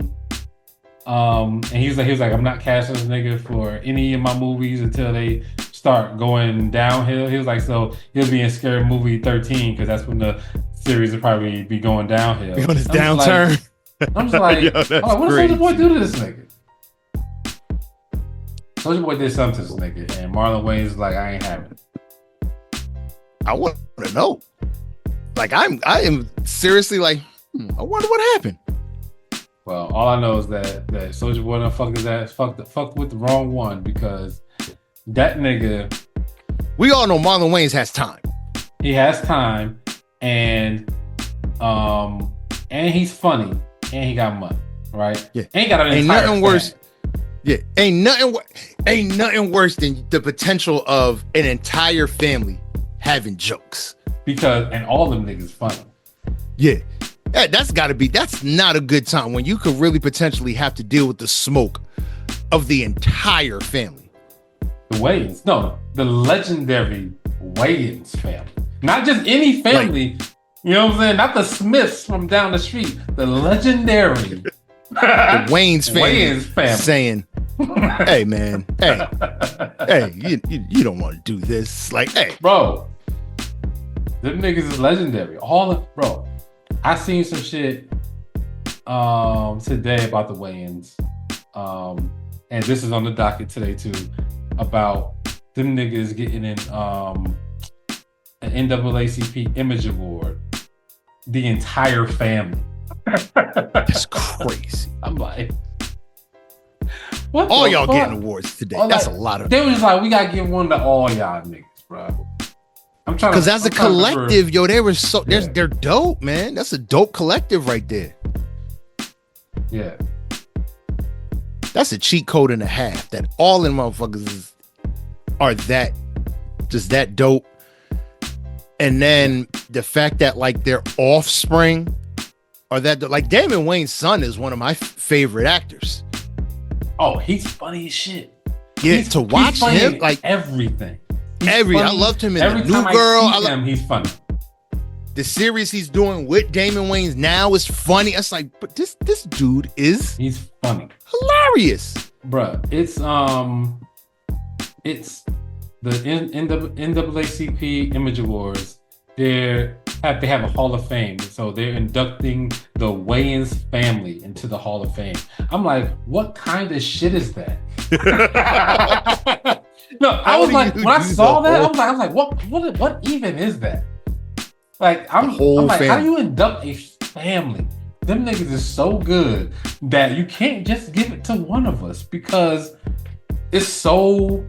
Like, we're all in this. Because everybody has had a legendary career, like all of them, not just one of them. You can't leave one out because they've all been doing it. Y'all been doing it, bro, and they're just great. So, yeah, I thought I was interesting that them niggas got word. All right, let's keep it moving.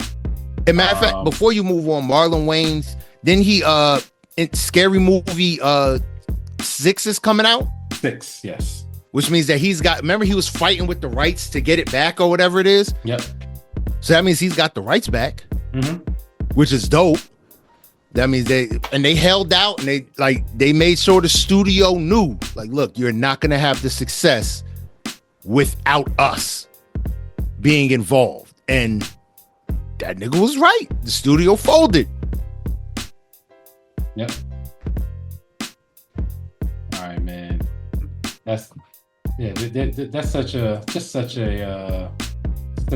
legendary family, bro. Like, word. They are really ridiculous. All right, The Weeknd, hurry up tomorrow, tops the Billboard with tops the Billboard 200. So he's killing the game out here. Of course he does. Your boy Abel. This nigga's never going nowhere, man. I don't like him, man. So I re-listened to that album. And you were even more terrified than you were the first time? I think I like it a little more. Oh, Jesus. I like it more. He said it's really, really good. Yep. He said it's pretty good. It's a really good album. All right, let's see. Kendrick Lamar is releasing new music for the Captain America movie. Now, so now I'm gonna have to listen to the Captain America soundtrack. You gotta listen to the soundtrack. Anthony Mackie said that he's doing that. So So that's when that soundtrack come out? Probably Friday, probably tomorrow, right? Probably tomorrow. Friday come out most likely. Yep. All right. Drake and Party Next Door's album comes out tomorrow. Has 1, 2, 3, 4, 5, 6, 7, 8, 9, 10, 11, 12, 13, 21 tracks. That's a lot of fucking songs. It's a lot of songs, man. So yeah. So I want to see how it gets rolled out. That's one of the main things I want to see is how it gets rolled out because of Drake's lawsuit with the UMG. Yeah. I wonder if it's actually going to be on Apple Music. I wonder if they're going to have to sell it by themselves. That'd be very interesting. Now, I'll say this about Drake, right? I'll say that if he decides to just sell his own music by himself, I don't think he's going to miss a beat like that. I definitely think that. I think he will sell probably more. He'll probably make more money. Well, not even probably. He will make more money, not even by a factor of 2, probably by a factor of 10 or some shit, if he was fully independent. You know what I'm saying? Oh, hell yeah. Sold his music, on his own by itself. I definitely think that. And this might be that switch if UMG doesn't allow this album to be on the streaming services. This might be one of the situations where, or won't get played on a radio station. This might be one of the situations where Drake flexes his muscle in that way. Drake is to the point, and there's no denying it. Drake is to the point where I don't think it makes any sense to be signed to a label. He's at I should be independent status. Yeah. There's no point to him being on a label. I agree. Because he can do whatever, right? Yeah. He got the fan base. Obviously, he got the fan base. Because them niggas was big mad again this week, which is weird. This is the weirdest thing ever. It's like, yo, y'all knew this was coming the longest time, and y'all niggas still got mad at this nigga Kendricks performance. We're gonna get there. Don't worry. Yeah, we gotta get there.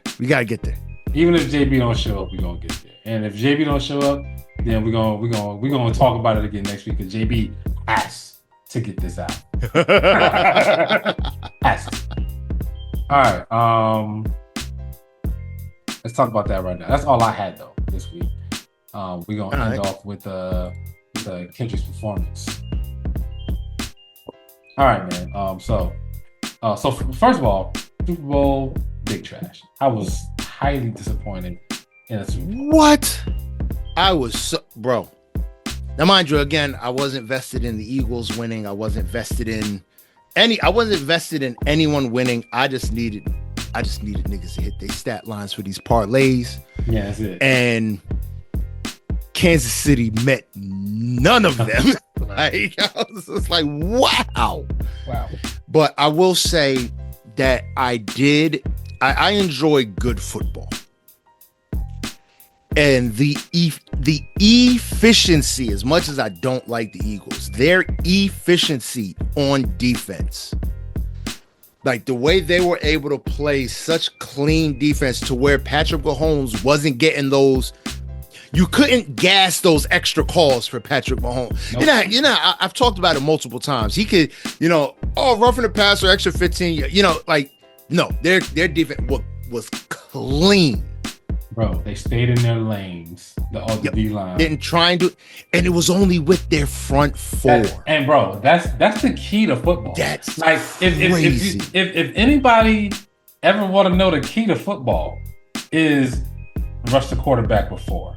That's the key to football. If you can rush any quarterback with 4, all of the math changes in your favor because you got everybody else back. Yeah. If you still get to them with 4, like, bro, Tom Brady lost to the Giants. That's why Tom Brady lost to the Giants. They was able to rush because that front 4 was devastatingly crazy, agile and quick. Yep, crazy. That's the reason why Patrick Mahomes lost that Super Bowl to the Buccaneers. Yeah, the front 4. Also in that Super Bowl, his offensive line was all hurt. All right, so he's running for his life. I don't give him no passes. But this one, right? This one was a complete shutdown. The Eagles locked everything up. They was like, nope, you're not getting anything. You step up in the pocket, we sacking you. There's nobody open. Y'all niggas need better receivers. Stop playing with me. End of the day, stop playing. Stop playing with me. They was like, y'all ain't about to beat us with DeAndre Hopkins 3-4 years past his prime. Travis Kelce 3-4 years past his prime. Juju Smith-Schuster, the ghost of Kareem Hunt. Y'all not about to beat us with these. They was like, y'all not about to beat us with these dudes. Fucking Xavier Worthy, he's fast, but that might be about it. We'll see later on in his career, see if he gets better.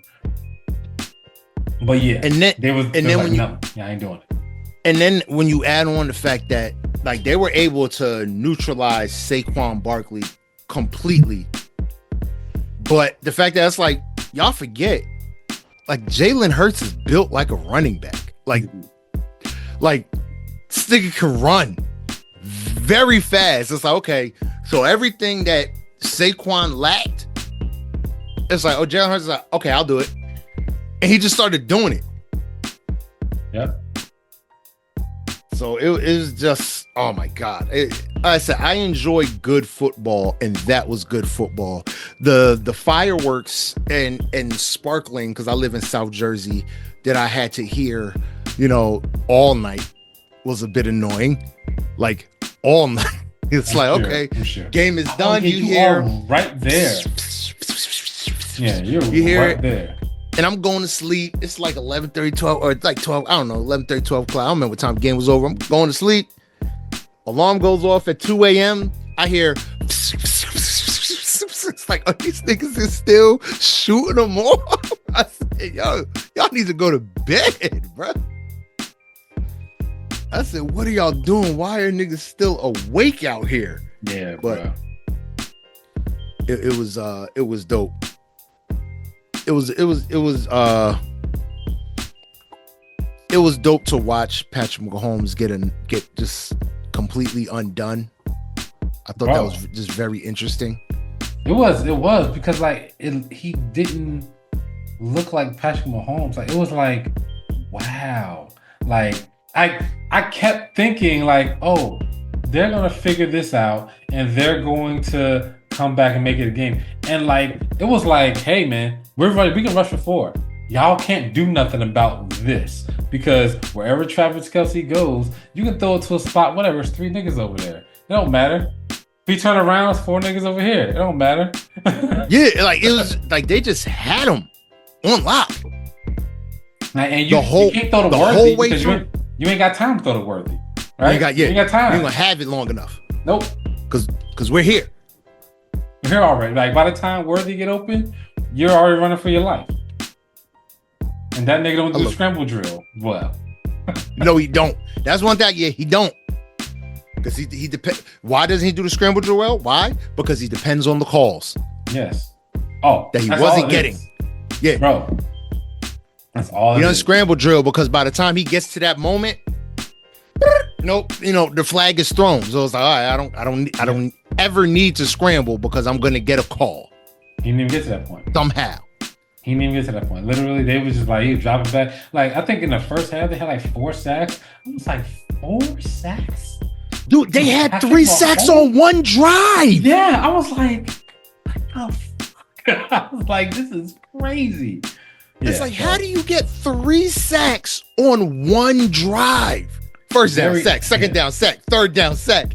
Then they went for it on 4, and I think that's when he had the fumble. I'm like, how do you just embarrass an entire drive like that? Yeah, man. We didn't see I didn't see one Caitlin Clark, one Taylor Swift. I didn't see any of them niggas, bro.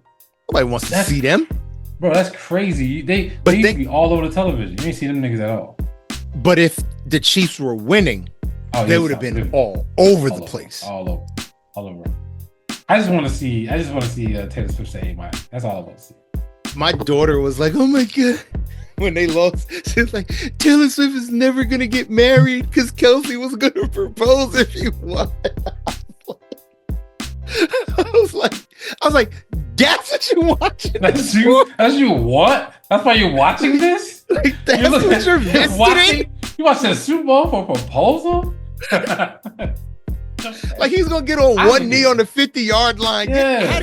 He's gonna mush Taylor Swift out the I just won a Super Bowl. Crazy. Like she's never gonna get married because Travis Kelsey lost the Super Bowl. It's like you're watching the wrong thing. You're doing the wrong thing. You're watching it for the wrong reasons. Okay. I know Taylor said it was okay for you guys to watch now, but yeah, you're watching football looking for a marriage proposal. You're on the wrong channel. You're supposed to be watching E. This is Fox. Yo, when I take like toward the end of the game, because my daughter, she's watching it, she's oh my god, look, we scored another touchdown. I'm like, baby girl. I was like, the Eagles. I said the Eagles have their third string in with 3 minutes left. There's this like mathematically, there is no time. No, no time. I was like, they scored a touchdown, right? Now the Eagles with their fourth string in is just gonna eat the clock. They don't have to do anything but just run down more clock. Bro, seeing Kenny Pickett come in the Super Bowl was all I needed. I was like, Kenny Pickett is in the fucking game? It's like, this game is over. Wow, this game is over. Yeah. When you know it's like they don't have anything left. They don't have anything. All right, let's get our shit out. JP said he was getting on in a second, so let's get our shit out before this thing can get on, man. All right, so halftime show. Go ahead, what you think, bro? How can I say? I watch sports to get away from the world. Mm-hmm. To me, it's escapism. Mm-hmm. To me, you look at sports, even when you look at like, especially football, you know, down south, SEC, all that kind of stuff, most racist areas in the world. But that Ku Klux Klan member is going to say, that nigger sure can't run the ball. And they're going to be fans. Huh? That's uncomfortable with that. But it's true. Like, to me, sports is one of the last true unifiers. Yeah, it's definitely equalizer. Yeah, equalizer, unified, whatever, you know, in our nation. And I don't care. I understand it, but I also don't care to have that. I look at sports for entertainment, not for politics, and not for revolution. And sometimes Kendrick can be a little too revolution. It was a great performance that he put on for the message he was trying to convey. For me, it's like, nigga, I want hits. It's a Super Bowl. I want hit records. I understand why he didn't do the hit records money-wise, but I want the hit records. Well, I don't know why anybody thought that. To me, I don't know why anybody thought that Kendrick was going to play all hit records. He's really never did that. Like, he's always my new shit is what I'm playing. My new shit is what I'm playing, and I'm going to tell the story. I'm going to tell a story through this thing. You know what I'm saying? I enjoyed the shit out of it, right? I enjoyed everything about it. I thought it was an amazing show. I got everything I wanted. He didn't go too far to me. I think there's a lot of people that wanted him to go further. Oh, y'all talking about that? Y'all talking about that lackluster halftime performance? Hate. Yeah. So So, but you hopping on just in time because we about to get off. Pause. This is the last shit we're talking about, right? I saved it for Boog missed it. What? Pause. The pause. Whatever. What's this nigga hopping on? Pause. I don't know. You gotta. Anyway, man. So I loved the halftime show. I thought it was really dope. Like I said, I'm happy he didn't do more radical shit because I don't think that shit really. You mean scare white people? I don't think that shit really works. Nigga shit. I don't think that shit really works that well in that type of format. You know what I'm saying? But I really like the storytelling. I liked Sam Jack. I like the set list. I like how he did everything, how it all flowed together. When Sam Jack was like,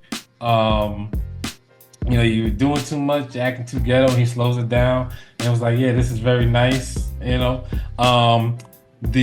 deduct one life thing is really interesting, man, because it reminded me of like times where we have our groups, the Black Panthers, Martin Luther King, shit like that, and they deduct one life because that's what he was. You hanging out with your boys now, right? Yeah. Fuck that. No, we ain't doing that around here. You know what I'm saying? So I thought the performance was really good. I thought the set list was good. I thought it basically gave me everything that I wanted in a Kendrick Lamar performance. And like I said, I've seen him before live, so I already knew what I already knew that you knew what you were he getting wasn't into. Going to go humble, all right, because I don't think so. True story. I don't even think like his shit is really like storytelling and feeling, right? And he didn't even play all right because he don't even feel like that right now. You know what I'm saying? See, no, I think honestly, and I think I might have shared it, but just listening to different stuff, and I kind of agree with it. When you look at TDE did a partnership with Aftermath and Interscope for Kendrick. So that's a lot of motherfuckers that get paid before Kendrick. So but Kendrick pretty much only performed records that are under the PG Lang umbrella. Yeah. So when you get those sales spikes, what are you going to get sales spikes on? The records that you're getting 80% of, or the records that you're getting 15% of. That makes sense. I think it was solely just. I ain't mad at that. I think it was solely just a mathematical. What makes more sense? I own all of GNX. I did the records. I did the Star record with SZA from the Black Panther soundtrack because PG Lang produced that. Yeah, I get it. So I'm gonna get all the monies. Yeah, that I'm entitled to versus getting 15%. It's just to me, it's just mathematics, and I'm not mad at that. That's smart business. That makes a lot of sense. Business move. It made sense. It was a good show. What made it even a better show is that the Chiefs got their asses whooped. All right. I know you was very happy about that. I was ecstatic. You know what I wasn't ecstatic about? What? You bleeping me out last week. Fuck Patrick that was Mahomes. perfect. Fuck nigga. Kansas City. That was perfect. Come on, Fuck man. Travis Kelce. I said YouTube is gonna have a problem with this. Even if I click, not for kids, YouTube is gonna be like, hey, guys, this is some nigga shit. He said, we gotta edit. I said, I gotta figure out how to. I was so happy, bro. Because I really wasn't gonna delete it. I wasn't gonna bleep it out, but I'm listening while I'm editing. I'm like, this is a lot. I'm sitting there like, because at one point you're just like, fuck. Oh, like thinking and just saying it. I was like, Nah, but they had that motherfucker Patrick Mahomes running for his life, boy. Oh man, they did. I was telling, I was like, yo, that one drive where they had 3 sacks and then the fumble. I'm like, bro, how does that happen? Well, what did I say? In the Super Bowl, wins championships. I said it. It's not defense. It's only being able to bring 4. If you can only bring 4, there's no way possible you lose, bro. Yeah. Yeah, 'cause there was nobody open in the back for him to throw it to because they were able to rush with that 4 only. And they stayed in their lane. Like literally, they stayed in their lane, so he didn't even have a place to even run. Yeah, they was disciplined, bro. It was disciplined, bro. Disciplined, bro. I said that's probably one of the most efficient defensive games I've watched. Yeah. Like it was so that score perfect. That score made the halftime show even better. Like, but I'm very happy for Hurts though, like because niggas threw him away. Yeah, after college, they've been throwing that nigga away since college. Remember, Alabama was like, Tua. Yeah, we out. Tua. Yep. Mm-hmm. Yeah, threw that nigga away. I'm happy that he won. I was happy as hell. The halftime show was good. Kendrick did his thing. I knew he was gonna perform. Not like us. I knew that shit was gonna happen. Matter of fact, there's one thing that I don't like, that I absolutely hated about that performance. Is it the same thing I hated? What? Depend. What? I hated the fact that Kendrick bitched out and didn't say pedophile. No, because he was ramping up, certified lover boy, certified, and then it's like, bruh, he let the crowd have it. He didn't. No, bro, listen, gotta say listen, that. It wasn't nothing that could save him because, like I said, performance was great. Everything was great. It's one thing that fucked him up. What? He had motherfucking Serena crip walking, and then she go home to that pale, pasty white nigga.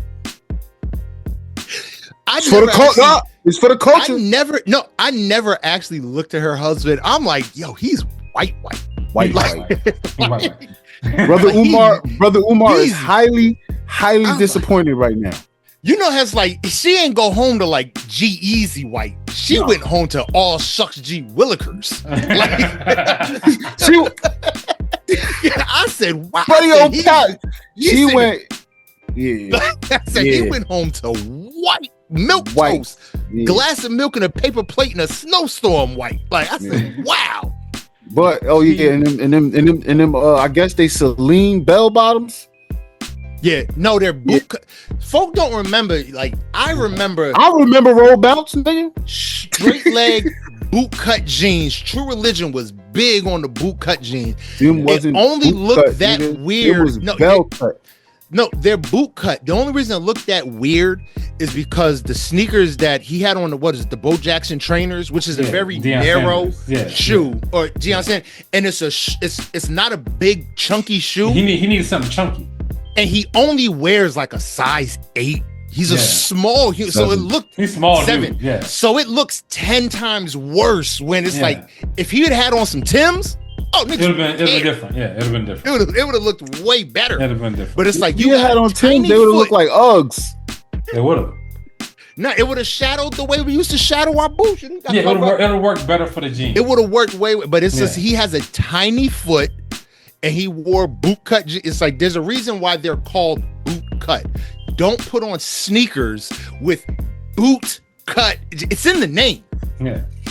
Like it's literally in the name. These are made for wearing boots, and you put on a very narrow sneaker on a tiny foot, so it just looks like you're walking around with a slipper on. He's got a tiny foot. He's a small human. Yeah, he's a small person. He's not tall. Yeah, so he's a little dude. Nah, but the performance was good. I think Mustard got his mustard deal, bro. Mustard coming out. Didn't I say this was gonna happen? Didn't I say this was gonna happen? Was it y'all that sent the video? Or no, it might not have been, but his what his real name is? Dijon. Yeah, it's crazy. That's where mustard comes from. But that's why I know that's why they call him mustard. But motherfuckers when they realize it, they like nah, nigga, duh. But no, it's like this is a deal that should have happened a long time ago. Like, since birth, nigga. Mustard coming out, right? And having the football in his hands, right? to me symbolized during that show was like, oh yeah, this is football. Yeah, this is what we're doing. It's just a reminder, like, hey, yeah, oh yeah, this is what we're doing. I do football now. To me, that's all that was that all. That's the only reason. I'm not saying it's the only reason why Mustard was in there, but that's the only reason why he had the football in his hand. Was like to remind niggas, we're this is football. That's all here it was. Just bring us back to the middle, to what we're doing. Yeah, what we're doing at the very end. You know what I'm saying? At the end of the day, this is a football halftime show. Yes. Kendrick gave us a new meme. That shit is gonna live forever. And that nigga walking across the screen like that. Oh yeah, that walk. That's it. Yeah, TikTok is taking over with that. That Sage Drake walk. That shit is going across. That shit is everywhere. We're never gonna get rid of that. Say Drake. Yep. We're never getting rid of that meme. That smile is it. That smile is it. I was surprised that he did it like that. But yeah, like I said, I thought the performance was really good, and I'm happy that he did it. I'm happy that he did exactly what he did, and I'm happy he didn't do too much. Right? Yeah. And to be fair, JB, I'm just gonna let you know we did completely trash Drake before you got on. We got that out the way early. Just for you. For what? Yeah. We got it out the way for the fact that Drake ran to another hemisphere of the planet to try and avoid the Super Bowl. Nigga went to Australia for the Super Bowl. And then went to a day party. I saw the video. He went at a day party. They're playing Kendrick Lamar, and he's just sitting there like. Yes, man, I can't Cause what you gonna do, nigga? What you gonna do? Like you know they gonna play this shit. What you gonna do? It's like they didn't even care that Drake was there. It's like he's at a day pool party. It's just like can't do nothing about this. It's crazy, bro. Like there's nothing you could do about it. But you know, there's nothing you could do about it. You just don't crash out and continue to do what you're gonna do. At 12 o'clock, the nigga gonna go platinum in like 30 minutes. So who cares? Yes. Here's the thing: if UMG allows it. What if UMG be? Yeah, but it's not. But it's not a party. It's not a Drake album. But it's a Drake associate album. It don't matter. It don't matter. He's featuring. He's featuring. Party Next Door could magically get a pushback. Like, hey, we're not gonna. Hey, man, we got some issues. They're not going because then UMG gonna be beefing with Def Jam. We gonna see. Because OVO is under Def Jam. Yeah, I think OVO's under Def Jam? Is it? Yeah, it's a Def Jam, one of them shits. What's Young Money Cash Money under? Universal. Oh, so they under Universal. Yeah, that's you. Yeah. Yeah. Oh, okay. That's what I thought. Yeah. Universal, UMG, Universal Music Group. Yeah, it's all under. So, like I said, so he could still potentially get. Nah, they ain't gonna pause put on him. They ain't gonna just to fuck up his sales because they're still in negotiations. Yeah. So Party Next Door could get the pause put on them to where the shit don't come out till, let's say, Saturday night. So that first weekend release is still trash, and then that just puts UMG in the advantage when it comes to the negotiations. Yeah. Well, they didn't did that shit already. It's a whole shit behind that, bro. It's a whole tank behind. And I did say that up for a minute. Like, but I did say also, I said that Drake at this point shouldn't even be looking for a deal because I don't think he'll miss the mark going into independent. He should not be looking for a deal. He should be looking to offload OVO from UMG and be on his own. Yeah, if he went independent, if he making $1 million a month, that nigga gonna make 10. Yeah, like he should definitely be looking to be on his own. Yeah, Drake, one of them niggas. He don't need a label behind him. But Kanye don't need a label behind him. What that nigga got to do to sell records? Fucking publicity stunts, because we don't want to hear his shit no more. That's because he's not putting out premium shit. If he would even go back to putting out Life of Pablo level records, he'd be chilling. But the problem is he's not even. And I think the reason I say Life of Pablo because it was good, but it was subpar. That's all he's got to go back to. But that's the thing about artists. Once you evolve, you feel like the next level is the next level, and you can't go backwards. And that's where motherfuckers make a mistake, because they don't pick back up the certain things that got them to where they at and try to mix them with the new shit. They just go like Kanye off the fucking try something else new and just keep, like I feel like his artistic view just moved too fucking fast. You know what I'm saying? I feel like he like ahead of his time still. Oh yeah, I definitely say the genre of the production ability and the sounds that we have now, I think, is where Kanye West is crippled. We don't have the ability to produce what he hears in his head. Yeah. He's what did Tony Stark's dad say? I'm limited by the technology of my time. Yeah. And I think that's where Kanye West literally has to get to the point where it's like, okay, we're seeing sounds for you to be able to capture what I'm trying to do. I think sometimes Pharrell gets put into that same vent where it's like he's trying to do something so grand that he just doesn't have the ability to create right now. Yeah, but I feel like one person that creates like that doesn't get stuck like that is Timbaland. That nigga be hearing shit that sample shit that you sent, bro. How the fuck you hear that? Where did you like? What were you doing to hear that, nigga? Like for real, like you sitting there, you like that part. What part? Wait, it's like what?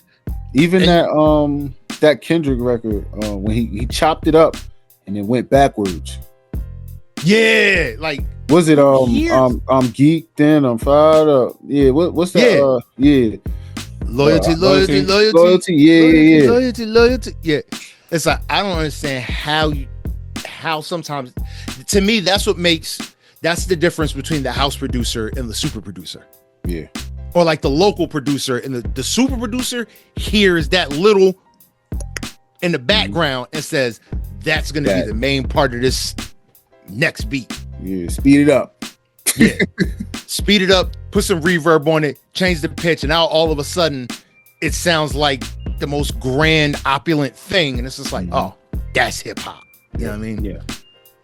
Word up. But yeah, so I definitely think that so I think we can finally close the chapter on this fucking beef. This is damn near a year-long beef.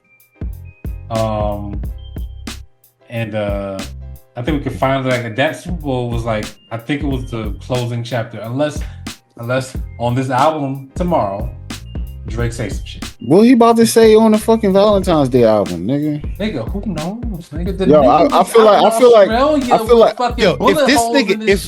feel like he sold it out though. He sold it out though. He did. It is what it is. He sold it out. He went to get a check. Sings to Kendrick Lamar. This is about to be enough.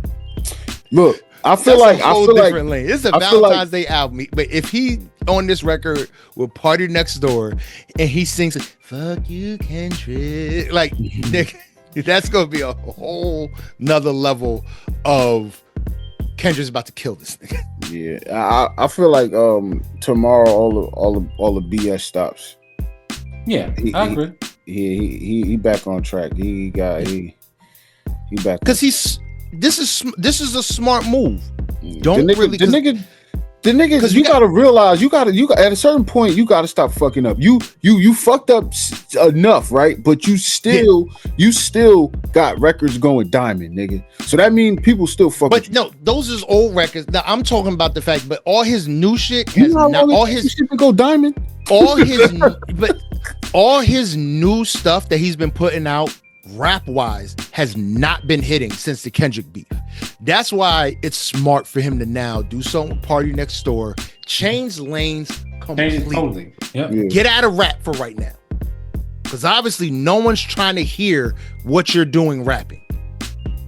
So now this is what he should have did from jump. Be quiet for a little bit and then go do some R&B music. I think we had a whole show where we said this is something he should have done. He should have been quiet and then go do some R&B. Leave rap alone for a little while. Get back to your core, which is the ladies. Yeah, yep. Word. Well, I'll tell you what. The nigga put out music and is about to give us a body of work before this nigga Cole dropped whatever the fuck he was supposed to drop 37 months ago. Cole gonna have to come with it because whole this shit better be the best album I ever heard in my life. Because niggas is tired of this shit.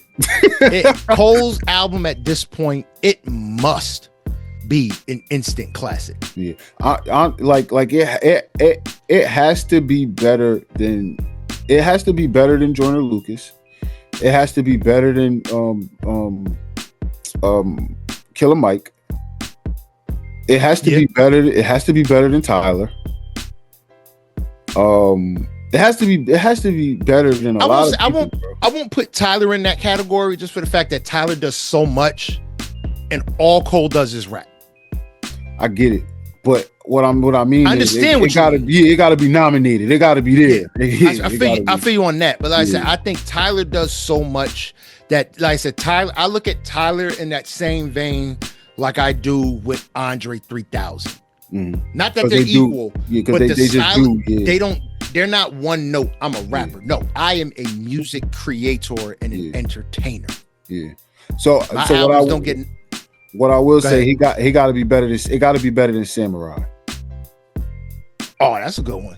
It got to be better than Samurai. It got to be better than Samurai. It got to be better than Joyner. It got to be better than Killer Mike. It got to be better than those three. Get the love he deserves. It got to be better than those three. I don't know. I don't know why Lupe doesn't get the credit he deserves, because he is he's phenomenal. Yeah, he's one of the best rappers on the planet. After Samurai, I said that. I said, yo, this nigga's one of the best rappers on the planet. Mm-hmm. I think because Lupe, he falls under. Kendrick is one of those people where it's complex, it's deep, but it's digestible. Mm-hmm. Lupe is deep, complex, which doesn't make it easily digestible. Lupe is one of those people.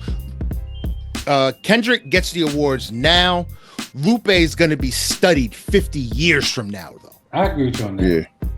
And I think that's the difference. That level of complexity is what keeps him from getting those awards, because the motherfuckers that vote on these things, they're going to listen and they're going to be like, I don't get it. I don't get it. Yeah. I don't get it. I can't vote for something I don't get. And that's where I think Lupe doesn't, where I think he kind of falls to the wayside. Now, so do you think, real quick, that so we all know Lupe got them bars and he can do it this record. Do you think that like somebody, but maybe not Drake, but maybe somebody as big as Drake can say some shit about Lupe, and Lupe can go on a run like Kendrick did? Yes. Yeah, but who? Yeah, I don't know. I'm just saying, like, do you think Lupe can duplicate like with his skills? Because can rise to where it can, like, maybe not do the Super Bowl, but like have like a year like that where it's like, yes, because people know who Lupe Fiasco is, right? That's one. He's not just whatever. But two, it's like when you think about who is like who you gonna, who Jack Harlow? I mean, I don't know. I honestly think Lupe's run would be, if Lupe got into a beef where he had to go to the Kendrick Lamar levels, it's gonna be worse because Lupe has double crossover appeal. Mm-hmm. The blacks love him, whites love him, but because he's into that anime shit, the Asian community adores him. Mm-hmm. So Lupe getting to that, having to go Kendrick Lamar level responses is gonna hurt so much more because it's gonna reach so much more. Yeah, but it got to be the right person. Like I understand what you said about Kendrick, and he might not have the reach, or even if he does, but it depends on who you beefing with. So if Kendrick is, say he only reaching 5 million people, you beefing with Drake, now you reaching 100 million people. But if Lupe reaching 1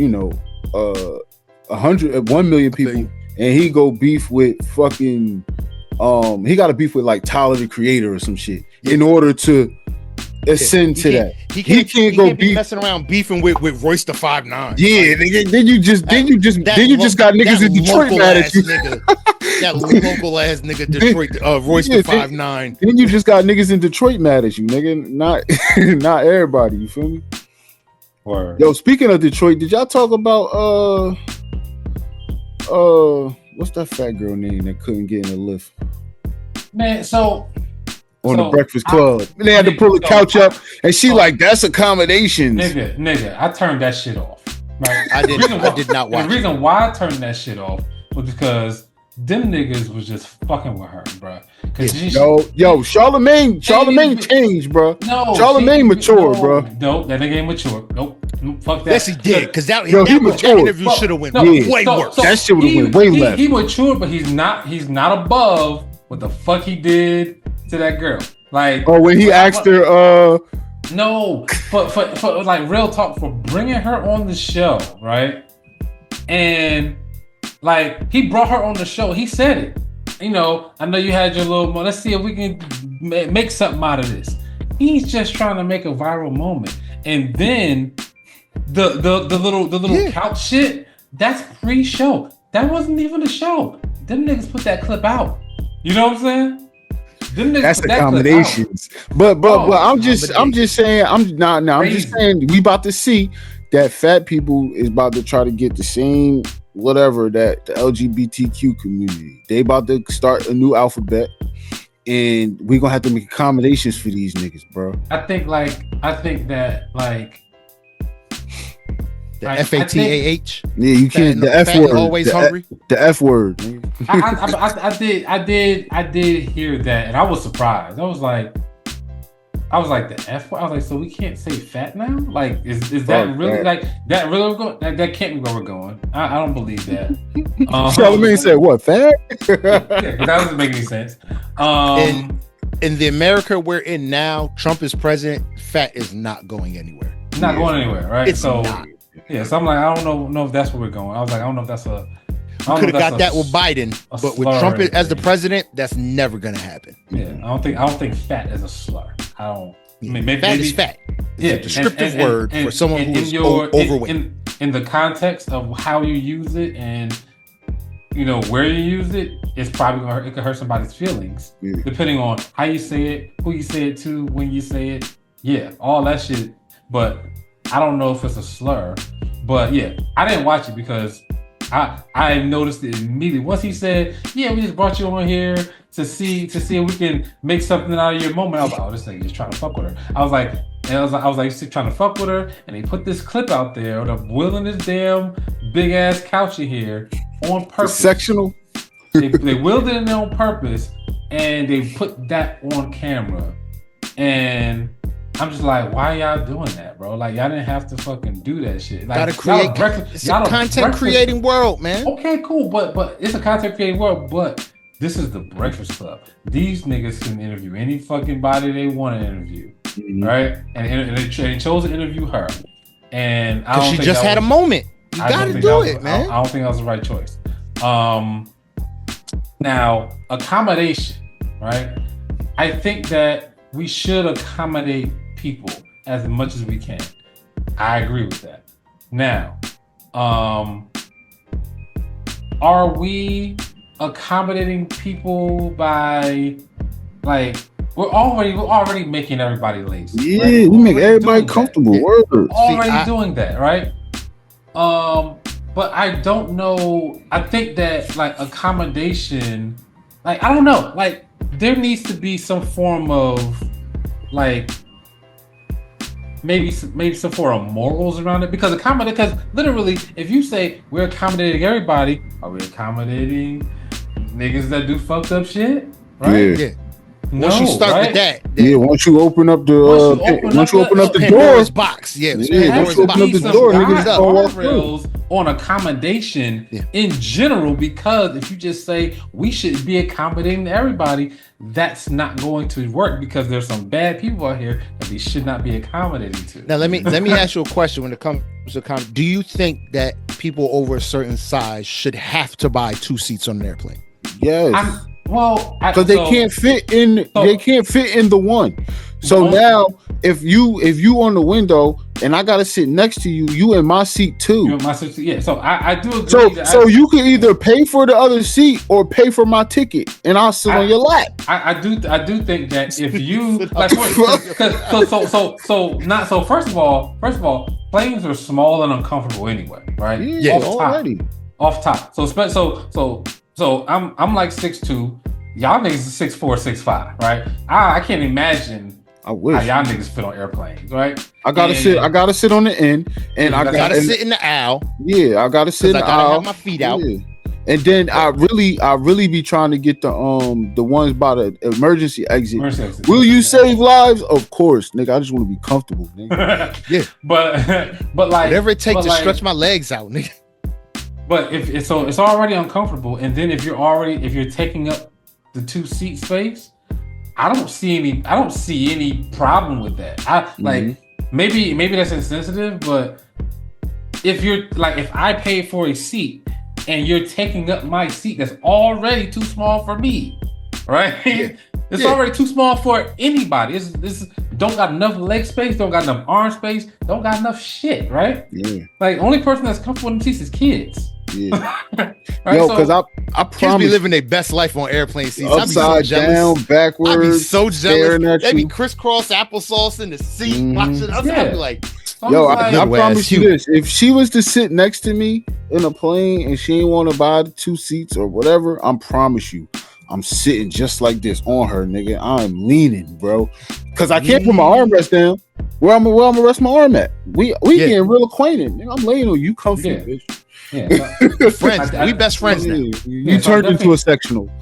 I definitely think that niggas like if you're taking up 2 seats, I don't see a problem. I don't see a problem at all. To me, that's accommodation. Like if you take up 2 seats, accommodation is because accommodation work both ways.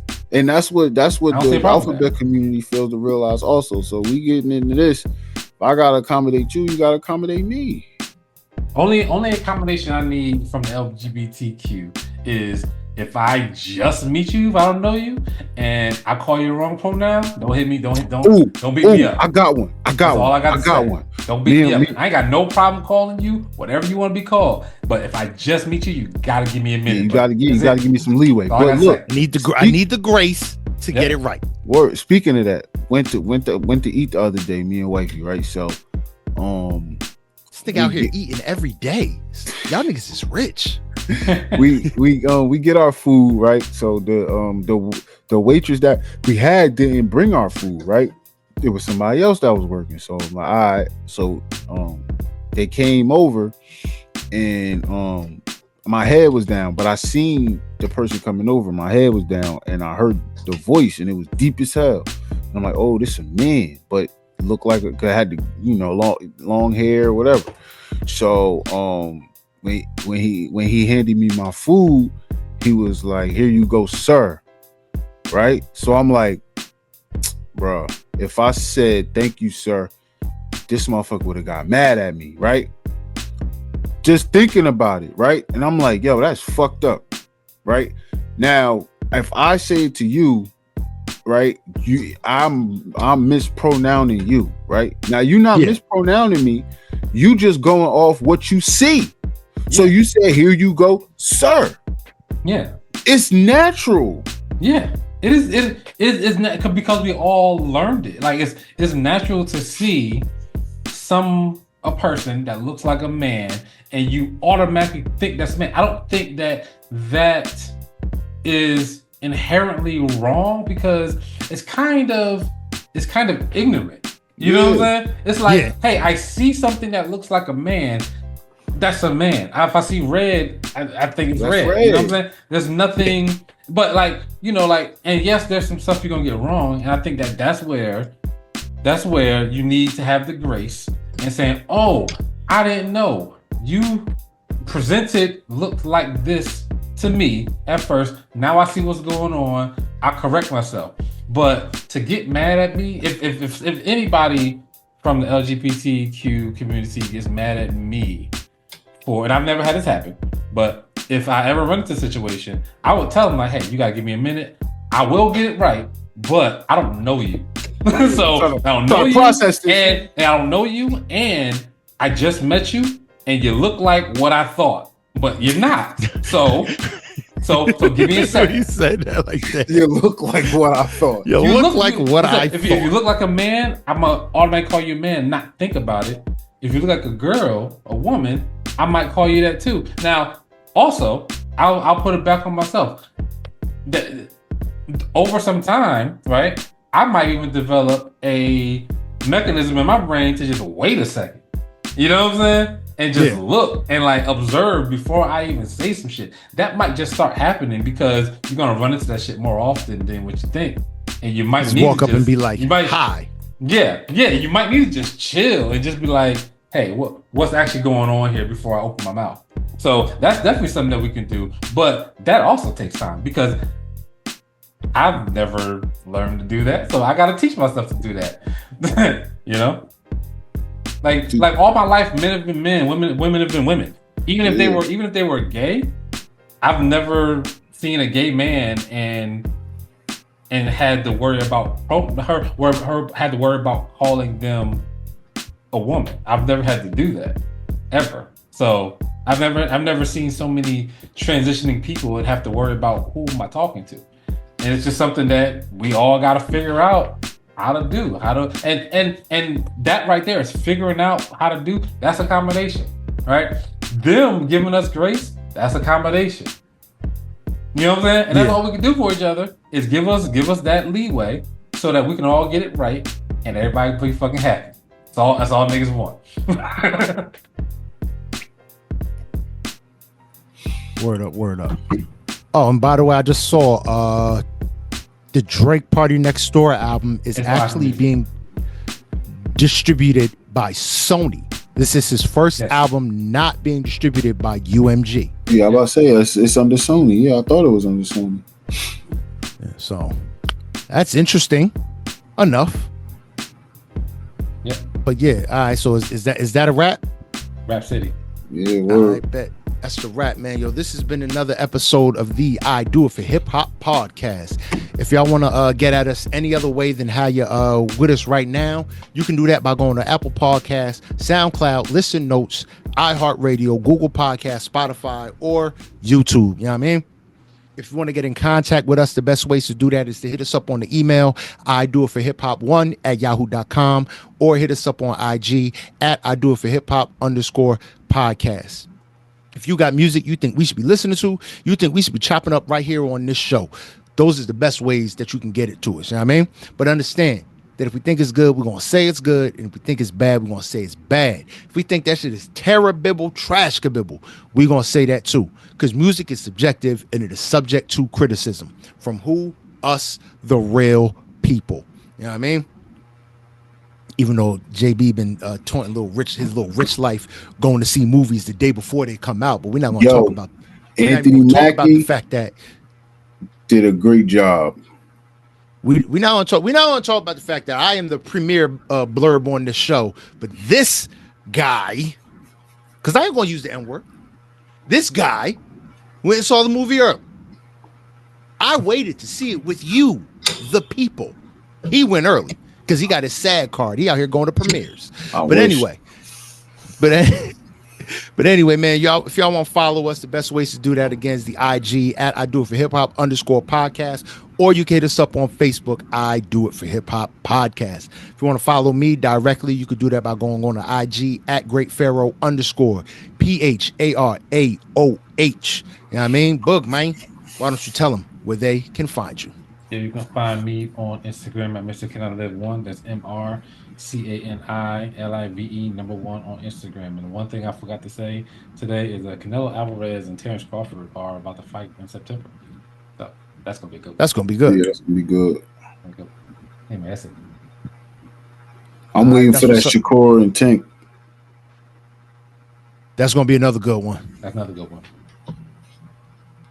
All right, JB, man, why don't you let them know where they can find you? You can find me on IG, Mac Bailey, MacBailey. All right, that's what's up. That's what's up, man. This again is another episode of I Do It for Hip Hop podcast. Hashtag the sound of now 2025. I am Great Pharaoh, and I do it for hip hop. Yo, I'm Boog, and I do it for hip hop. I'm JB, and I do it for hip hop.